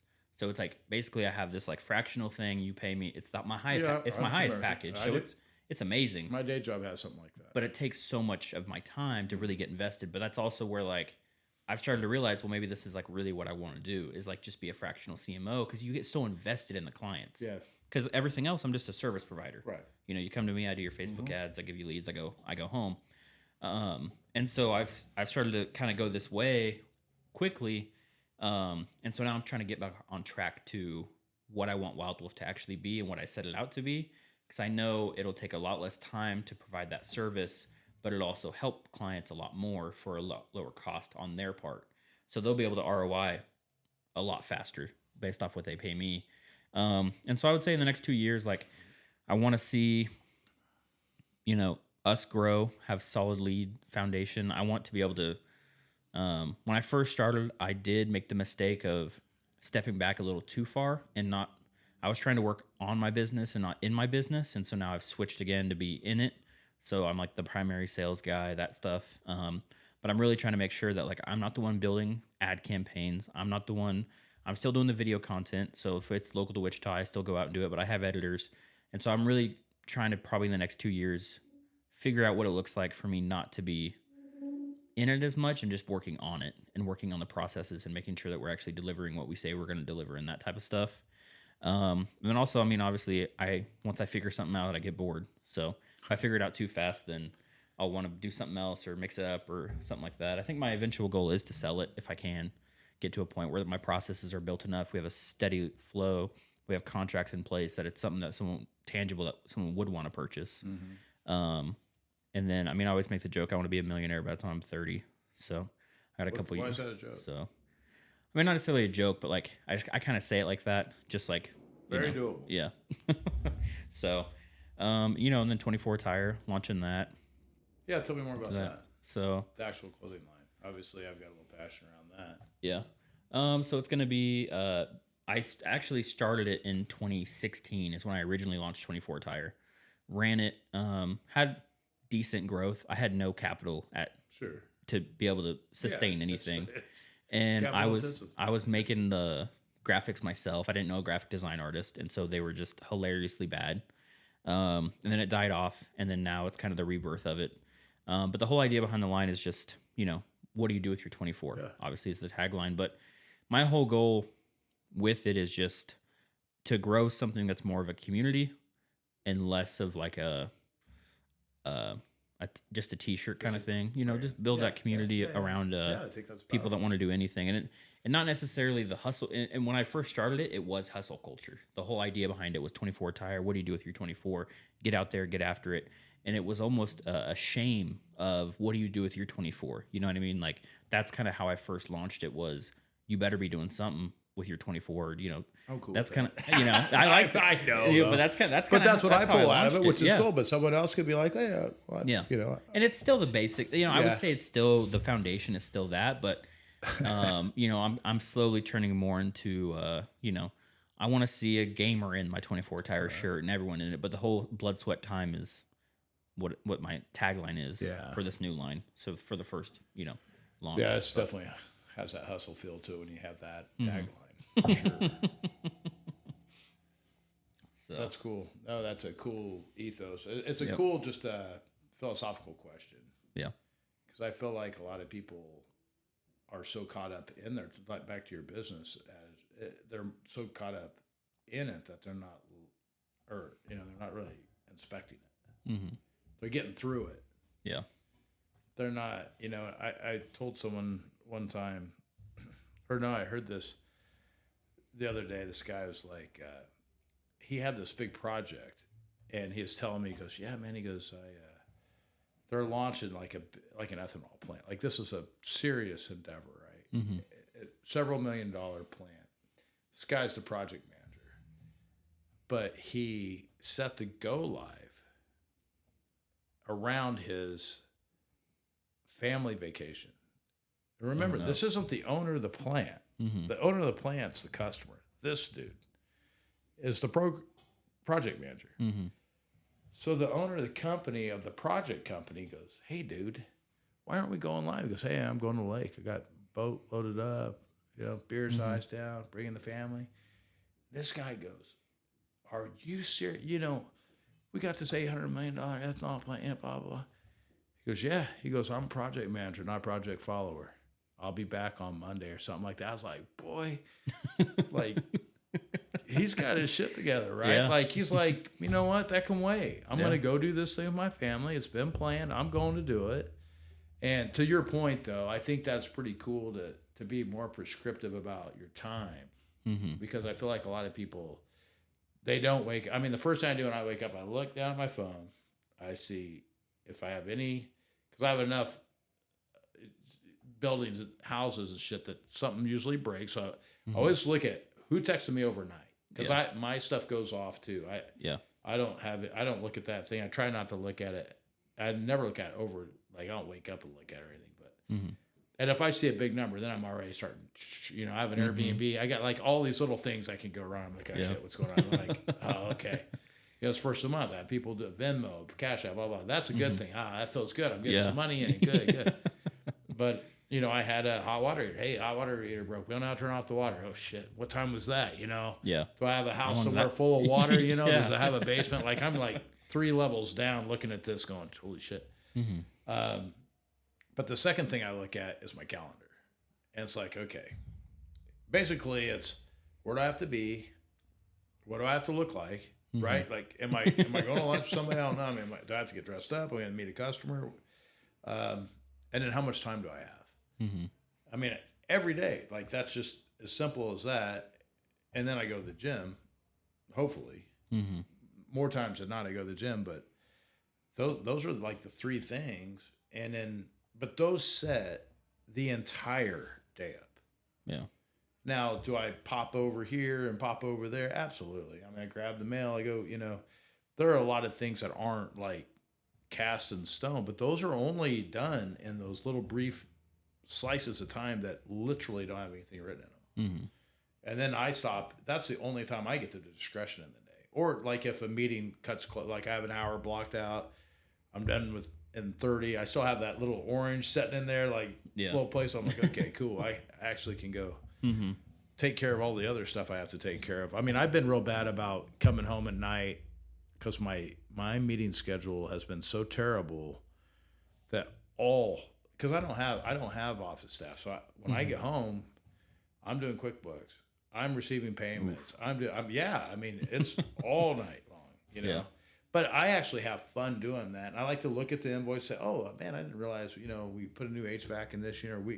Well, I have to remember this or that. And then I start grinding through email. But my day job and my meeting schedule is just so hectic during the day. It's just pretty hard to. I don't know if I know anyone that has as many properties as you do and doesn't have office staff. I know. Well, I do the QuickBooks for obviously here and then our tanning salon, and I hate it. Yeah, it can be a bit much, but it keeps you close to the business is why I like it. Yeah. I've got this fantasy, if Rodney from 5 years from now, I really want to end up almost being like a lender and playing poker at Best Bet at Jacksonville all the time, and hanging out and doing a couple of real estate deals in Florida when I get my license completed. I mean, I'll be back here all the time. Obviously, there's a ton of stuff that keeps me here, but that's kind of like if I could just wake up and just go have a little Rodney day. That's what I want to do. Is pop down there and it'll be different, but it'll be fun getting there. It's always if there's a long way, I'll take it. Yeah. I mean, yeah, absolutely. And if there's a hard way, I'll take it. But I'll have the best intentions the whole time. I like that. Yeah, I guess a lot of what it comes down to when it's like, what do you do with your 24? I think it really gets into I hate when people tell me oh, it must be nice, that you're doing what you're doing or all these things. And it's like, they're success shaming is what I call that. Yeah, exactly. Success shaming. Bro. That's a great way to put it. I pretty much coined that too. And I'm like, I like you got the wrong guy. I'm not going to apologize for success, dude. I worked my ass off. Too bad. Yep. And I like you that. You want to go get it. Exactly. And I think it's what it comes down to. It's well, when I get home, when I get done here, I'm going to the gym and then I'm going to be eating dinner with my wife. And then if she has a show to watch, because she watches, her Bachelor or whatever. That's her little deal. Yeah. I'm going to be on my computer probably doing something, working, or I'm going to be on my phone working or doing something. And it's I'm spending my evening doing that or reading a book. I've really tried to start doing it where when I leave here, I'm doing something that is personal development to help me more. Yeah. Because I've started to realize if I spend too much time on the tasks and all the processes and all the stuff that I need to get done, if I just spend too much time doing that, then I'm not focusing enough on the podcast and the books and the actual know-how. And I've started to try to spend more time doing that, but I'm also in 7 coaching groups. So I always have I think tonight at 7 or 8 I have a coaching call that I have on a Zoom. So it's I'm doing that while you're headed to the bar to drink beer all night. Right. And it's I'm not shaming you. If that's what you want to do, and that's what do you do with your 24? Go enjoy it, love it, live your life. Yeah. But don't success shame me. I love that. Right. Yeah. I mean, that is really what it is. I hate that must be nice stuff. Mm-hmm. Yeah. And it's one of those things where it's like you said, you don't know what it took to get there. Mm-hmm. If you want to be there, why aren't you asking the questions? Why aren't you, instead of just throwing rocks or lurking on Facebook, you're not making any comments, but you're looking at every one of my posts. Yep, absolutely. Oh yeah. Well, especially with the stories and stuff, you can see who looks at your story. Oh yeah. I see that all the time, and I see people that like. I'm like, you're looking at that just to see what I'm up to. Yep. And guess what? They're not cheering you on. Yep, exactly. Yeah. I always, a lot of times, I'll tell people when we leave a meeting, I'm like, did you hear that? And I'm like, what part? You know, they're thinking, I'm like, no, what that guy wasn't saying. They're like, I like freaking next level Jedi am because they don't listen to that. And now as I gotten older, it's like, that guy is a decision maker and he didn't say a word about this. This guy's running his mouth and you're feeding into him, but that dude is just sitting there. Yeah. What he didn't say is everything I needed to hear. And they're just like, what? I mean, they're just like, what just happened? I'm like, Next level chat. I've been done this a long time, dude. Yeah, a lot of times it's who isn't cheering for you or the message that's not being spoken, or that's the loudest stuff in the room as you get older. I really key in on that. It's like, okay, you know, because you'll always have fans, you know, no matter who you are. Yeah. It could be your mom and your dad. It could be your little brother, whatever. And then you're going to have, at least in my experience, you're going to have a lot of lurkers, whatever you want to call it, you know, people that watch it. And then you have some just straight up people that I feel like almost, I don't know what you would call it, success shamers. Yeah. But they're not like just calling you out necessarily. Sometimes they will actually say, oh, what we nice. Yeah. You know, and I usually just pretty much shut them down immediately. But, you know, there'll be some people that are happy for you. And you know what? You don't live your life to make other people happy. I learned that a long time ago, you know. Yep. It's just, that's a frivolous pursuit to try to do that because there's zero chance you're going to do that. Mm-hmm. People are constantly changing. Conditions are constantly changing. You know, I don't know. Imperfect people in an imperfect world, dude. Good luck. Yeah. I mean, seriously. Good luck making sense of that, making all that line up. I think it's weird once you stop, like if you were, and then you made that change to stop trying to make other people happy or whatever it might be, how quickly like things change for you, I guess. You know what I mean? Like, well, if you're spending all your time making other people happy, you're not making yourself happy. Yep. By definition. Mm-hmm. Now, can sometimes those two things align? Yeah, and that's simpatico, and that's perfect. Yeah. But how often does that happen? I mean, come on. 9 times out of 10, you're literally going outside of what you normally would do to make someone else happy. If that's the case, then you're definitely not making yourself happy. You're actually, I don't know, faking it or doing something that's not your normal process. Yeah. For sure. So that's a dangerous sport to play because you're going to look down and look up and realize, I mean, I think that's why a lot of divorces happen, frankly, is you've kind of lose yourself in this, oh, well, we always come home and this always happen and I have to do this and she does that and then we go to sleep and then we wake up and then we do it all over again. And next thing you know, you're not going to Iceland and you're not going to India and you're not, you're going to work and you're coming home and, you're sleeping back to back. And I mean, it's just, and I've been through that, so I can speak confidently about that situation, unfortunately. But when you do that, you quit making yourself happy. And I feel like at some point you were making yourself happy and this person was making themselves happy. Let's just keep doing that and finding ways for that Venn diagram thing to overlap where it's the you, me, and us thing. And it's like, let's keep that us circle big. And, it's, people are cool animals because they're, complex. That's for very complex. Yeah. But they're still animals. Yeah. I feel like sometimes we actually forget how basic we are. Mm-hmm. Like when you just cut through all the bullshit and you're like, nah. Yeah. You're still an animal and you still need fed. Mm-hmm. Right? Whatever that means. Like, it's true. Absolutely. We do sometimes try to make ourselves too complex. I feel like it only gets complex when you really try to figure it out. Mm-hmm. But if you just stay extracted a layer or two up, humans are fairly simple to figure out, especially guys. I mean, let's call it what it is. Especially guys. Girls are a little more like, oh shit, what's going on in that box over there? But guys, I mean, I can tell you what runs you, generally speaking, with a small degree of error. Yeah. If you ask me what runs your wife, I'd be like, I don't know what runs my daughter or my girlfriend or anybody. I mean, it's just A few things, but not a lot. Yeah. Yeah. I like it. Yeah. I don't even know how we got to that one. I don't know either. I mean, you cut all that out. Like, we're 3 hours in Oh, right yeah. now. Well, see, that's my problem. You wind me up. I mean, I'm a fucking talk box. I can Yeah. just as long as you want to go. Trying to think of what else. I don't know. Was there anything else on that pamphlet or? No, so that was it. I mean, we kind of wrapped up with everything. So unless there's anything else you want to talk about. Does failure scare you? It used to. Now I feel like I embrace it. That's good. Being like, I used to Well, you're an old soul if you can say that confidently, because that was always my kick in the pants. Yeah.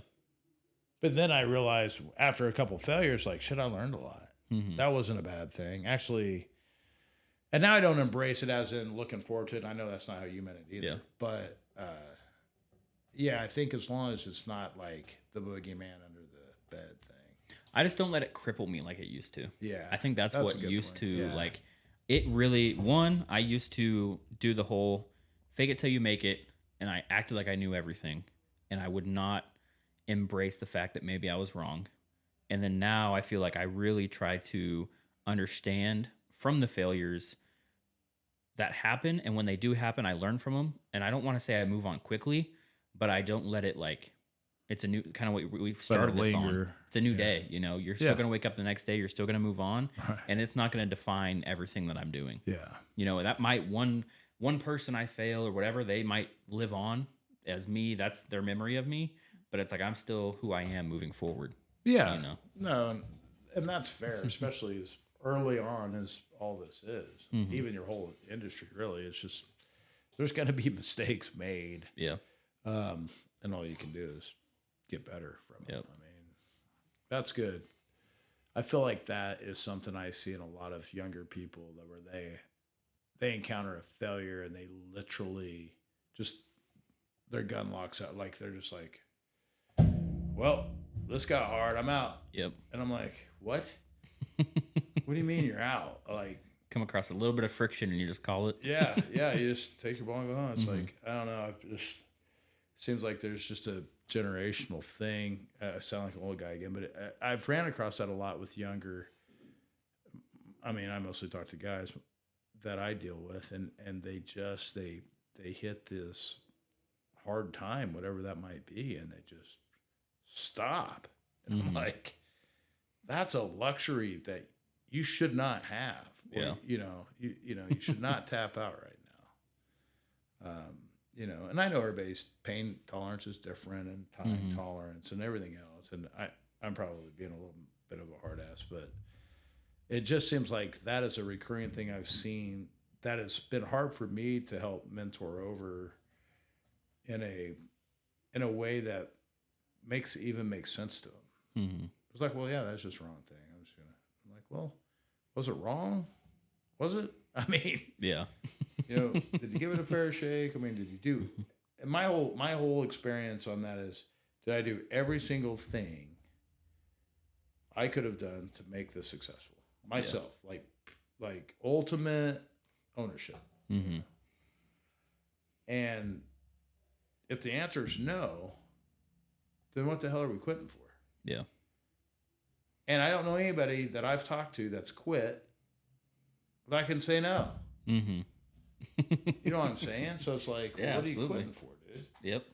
Let's identify 3 or 4 things we can either do or do better, and let's just try to execute on those. Mm-hmm.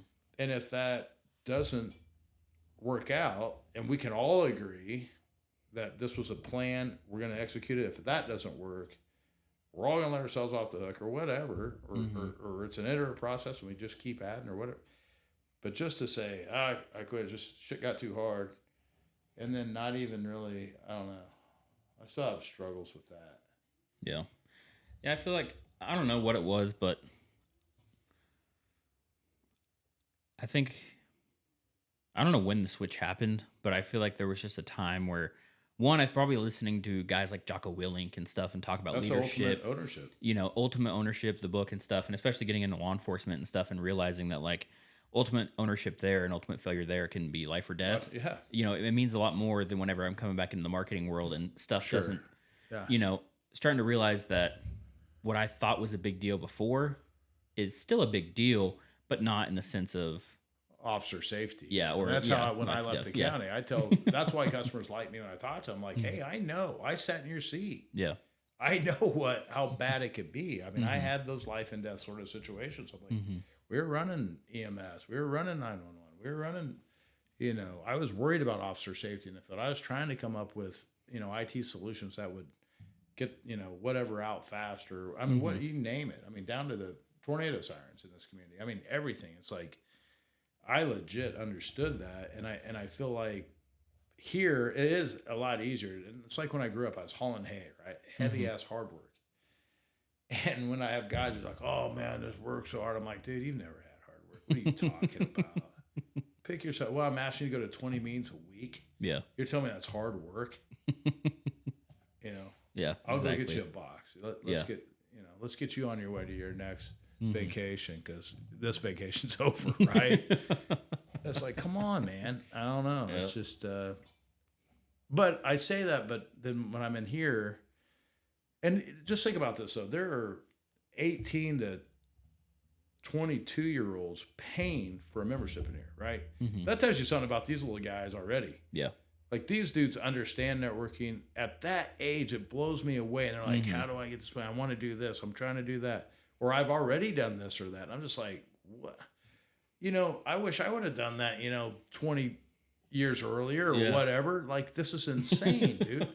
And so they're not a good test group for me. But when they're like, hey, man, do you have 10 minutes? I want to talk to you. Sure. I always have 10 minutes for these guys. And they legit are trying to figure stuff out. And I'm like, I wish I had an Uncle Rodney back then. You know what I mean? Like someone that actually like listen in and like, well, this is what I would do. I don't know if it's right or wrong, and, but they're acting on it and they're actually serious and intentional about being successful in whatever that is. yeah, And they're the same group that's like, hey man, school's not for me, but I know that there's education out here in the world. And I'm going to go find it. I'm going to surround my people with, I'm going to surround myself with good people that are driven and, and they're like, where do you find this? Well, coaching, gym at 6 a.m. I'm like, you go fishing, get around a pond, right? Yeah. Put yourself in a position absolutely. and opportunity and luck happens, right? That's always been one of the things I hate. I hate when people say, oh, you're so lucky. I'm like, okay, buddy. Work harder, get luckier. Yeah. I love that. That was my whole thing. But, Thomas Jefferson had that right. I'm like, look, man, it seems like the harder I work, the luckier I get. It's like, no shit. Well, that's just, opportunity. You just got to put yourself in that situation. And I really congratulate these dudes. They're doing that. I'm just like, man, you guys are destined for some pretty big stuff if you're already understanding that to that level. And I don't know if it's because they learned about it online or people are more open with information now and it's like their IQ is like a 35-year-old and they're like 19, like they're asking questions about debt and you're just like, dude, I didn't even know I couldn't even spell. I didn't know debt had a B in it till I was 30, bro. I mean, like, what is this? Yeah, exactly. Yeah, it's like it's pretty crazy, but but here's the perfect example though. They learn about this stuff on the internet, but they have no idea how it all goes together. They have all the buzzwords, like they have all the sockets in the toolkit, but they're all jumbled up. They don't know the metric, they don't know the standard, they don't even know why metric and standard exist, but they can tell you what each one is. They just don't know what the hell it goes to and how to fix anything. Yeah. And but what's cool is they have the socket set. We didn't even have the socket set. It's like, dang, dude, like you can probably play around with this and fix something. I mean, you just keep finding bolts and twisting them. You're going to get it off there. It's going to take you a lot longer, but you're going to get that bolt off there. Or that nut, whatever. That's pretty rewarding to see. But they are smart enough to know, okay, this is how far the internet can take me. Now I need to ask someone. Probably the whole purpose of your podcast. It's like, a lot of the construct, but then to listen to people put the stuff into play and how that actually works is pretty pretty powerful, and everybody does it differently. Mm-hmm. What works for me and my whatever my way is, Yeah. is different than a guy that is like way smarter, but maybe not less personable or more personable and less smart, whatever. Mm-hmm. Everybody had to ride that wave their own way, and it's just that's pretty cool. I'm looking forward to tuning in on your podcast and listening to whoever's in front of me and whoever's behind me or whatever. Yeah, I'm excited. I think it should be a good time. I think I've been pretty excited so far about just getting people on and stuff. And it's funny to me because I've always told people, because I've had over the years, I don't know how many people have asked me, how do I start a podcast? How do I do a podcast? And how do I do a YouTube channel? And how do I do all these things? And they immediately go to like, how can I make money doing this? Like, I know I can make money doing this. How do I do it? And I'm like, you're already starting off wrong if you're wanting to start something for money. You have to start it for other reasons, and you have to make it easy enough in your life that it's something that isn't going to take a lot of time or money to happen, and it'll be successful. That's why I think Joe Rogan has like one of the number one podcasts, because he's also been doing it since like 2008 or whatever. And but he also made it a part of his life that wasn't his full reason to try to make money doing it. And I think too many of these guys that talk to me, they're like, well, how do I make a podcast successful? And I'm like, well, one, success is relevant. And also, like, you need to make it in a way to where, like, what is your goal from that? And I think coming from this, for my goal is to, like, connect with people, learn people's stories, and share it. And if people want to listen, they listen. But if not, like, I think it's more about this and the conversation than anything. You know what I mean? Yeah. And that's why I'll stay doing it for, I guess, as long as this mixer I stays mean, going. we would get to know each other, but this gives us a format and a mechanism to dig a little deeper without it being awkward. Right? If you and me were sitting up on a couch and you're like, so what do you think of success or failure? I'm like, have another drink. What's next, buddy? Yeah, exactly. No, but yeah, absolutely. That's why I would do one. I mean, that's why I always contribute to these, because I feel like I don't get to talk a lot as a philosopher. Like, and I always tell her, what do you do? I'm a philosopher. You know, that's really what I do. I mean, I have philosophy on anything. You just don't get I don't know. And this is this sport is growing. Yeah. Like, there's like 2 or 3 of these places that are just pop. And I think everybody does have a story to share.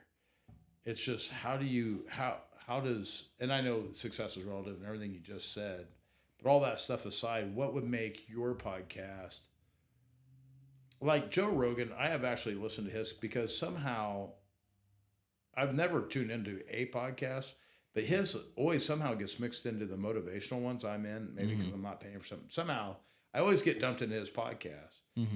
And depending on the speaker, I'll listen a little further, on whoever it is, because I'll say, hey, whatever's whatever. But what I like about Joe Rogan's is he seems intellectually curious about the speaker himself. Like, it's usually some weird shit too. Like, it's not like, it's like UFOs or something funky that I would never normally give a shit about.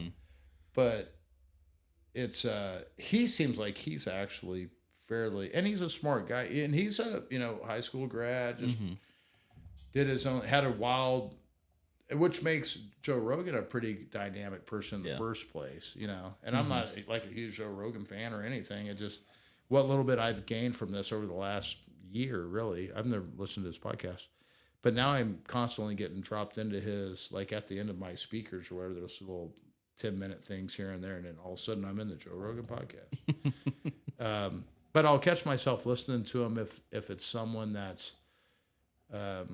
just different, Yeah. But I think a lot of podcasts aren't successful because I think the person starting it is thinking about how it can benefit them the most. And so a lot of the times the podcast is the person like talking about themselves. And I feel like, especially in the format that I'm trying to do and what Joe Rogan does, is I think he focuses so much on the other person and what they want to talk about that it makes it successful. Yeah. And he's like a student of curiosity. Is like kind of how, how I look at it. And I just love it because you see so many different sides. You hear from so many different people. And And I think like that's what's going to make a podcast successful is one, people just have to know it's even there. And then two, it has to bring value to the listener. And I feel like a lot of the stuff that I'm trying to do with like the what do you do with your 24 is bringing value to the listener by talking to so many different types of people. Like I'm going to have someone on this that's the host of the Cowboy Channel whenever I worked on that. So they do rodeos. They grew up in rodeos and stuff versus someone that is like director of photography for reality TV shows. He's done a couple features, you know, then I'm going to have the director of photography that does, you know, like the LA Lakers, like their like walkout stuff. And there's always like the crazy neon colors. He does those. Okay. You know, and I'm going to talk to him, and then I'm going to have someone, you know, Bryce on that owns a tequila company. Then I'm going to have the captain of a large New Jersey town, like police department, and he has a course called Ivory Tower about how administrators and police agencies need to be more humble and like realize that they used to be a street cop and how to not, you know, how to treat your guys right and stuff. And like that's what his course is about. Cool. Kind of servant leadership. Yeah, and so I'm going to have people from like law enforcement to tequila companies and all, but it's all, you know, what do you do with your 24? What does this person do? You know, and then I want to have my buddy who's an engineer on, you know, he does civil engineering and all that stuff. What is that? What do you do with your 24? It'll be, you know, interesting to see the common threads you can pull out of it. Yeah. And it might tell you a little bit about your speaker choices too. Yeah. About yourself. Yeah. Yeah. I think that's pretty cool. I mean, I think you could get a pretty cool body of work out of this if you really work at it. Yeah. I mean, because you're getting a lot of time. I mean, I'm nothing special, but like those guys, they can teach you some stuff. I mean, they sound like they're at the top of their industry in a lot of them. And yeah. I think it'll be interesting, and it's really cool just like that people were so willing to want to get on too. And I'm like, this thing hasn't launched, but if you want to be on it, like I'd love to have you on. And well, I think it's that give back deal. Yeah. I think that goes both ways. I think you're talking a lot about, you know, it's not about you, but I honestly think the people that you've picked, as at least speaking for myself, it really is about giving back on this side of the table too, which I think if you get both of those altruistic spirits together, it can only be good, right? Like there's no agenda. Yeah. I mean, you know, and you never know. I've been on enough of these to know whatever I say, you know, this thing gets chopped up, right? I was so blown away. I'd never been on a podcast. A couple years ago, I go on one, and I was like, man, I said this, and this. He didn't even put that in there. Yeah. I thought that was solid gold. Didn't make that, you know, whatever. And I thought that was really what made me eyes wide open about media. Yeah. And it wasn't like they did it in a way that made me sound like I was saying something I didn't. But it was put in a context in a way that I didn't deliver it in. Yeah. Which I found interesting. It's like, it wasn't a lie, but it wasn't a full truth either. Yeah. Like, well, that's my entire life on reality TV. Yeah, I bet. Yeah, well, I had never been exposed to that. So I was like, dang, man, I don't want to call it fake news, but kind of fake. Kind of fake. I mean, my plan for this is honestly to chop at the beginning and chop at the end for the actual podcast and set 3 hours of I don't think anyone's going to listen to this shit for 3 hours, dude. No, I don't think so either. Oh. But then I'm going to make micro content. And so I think that's good. I follow the pyramid of content. So you have your long form piece. So I'm going to have 3 hours that I'm just going to post.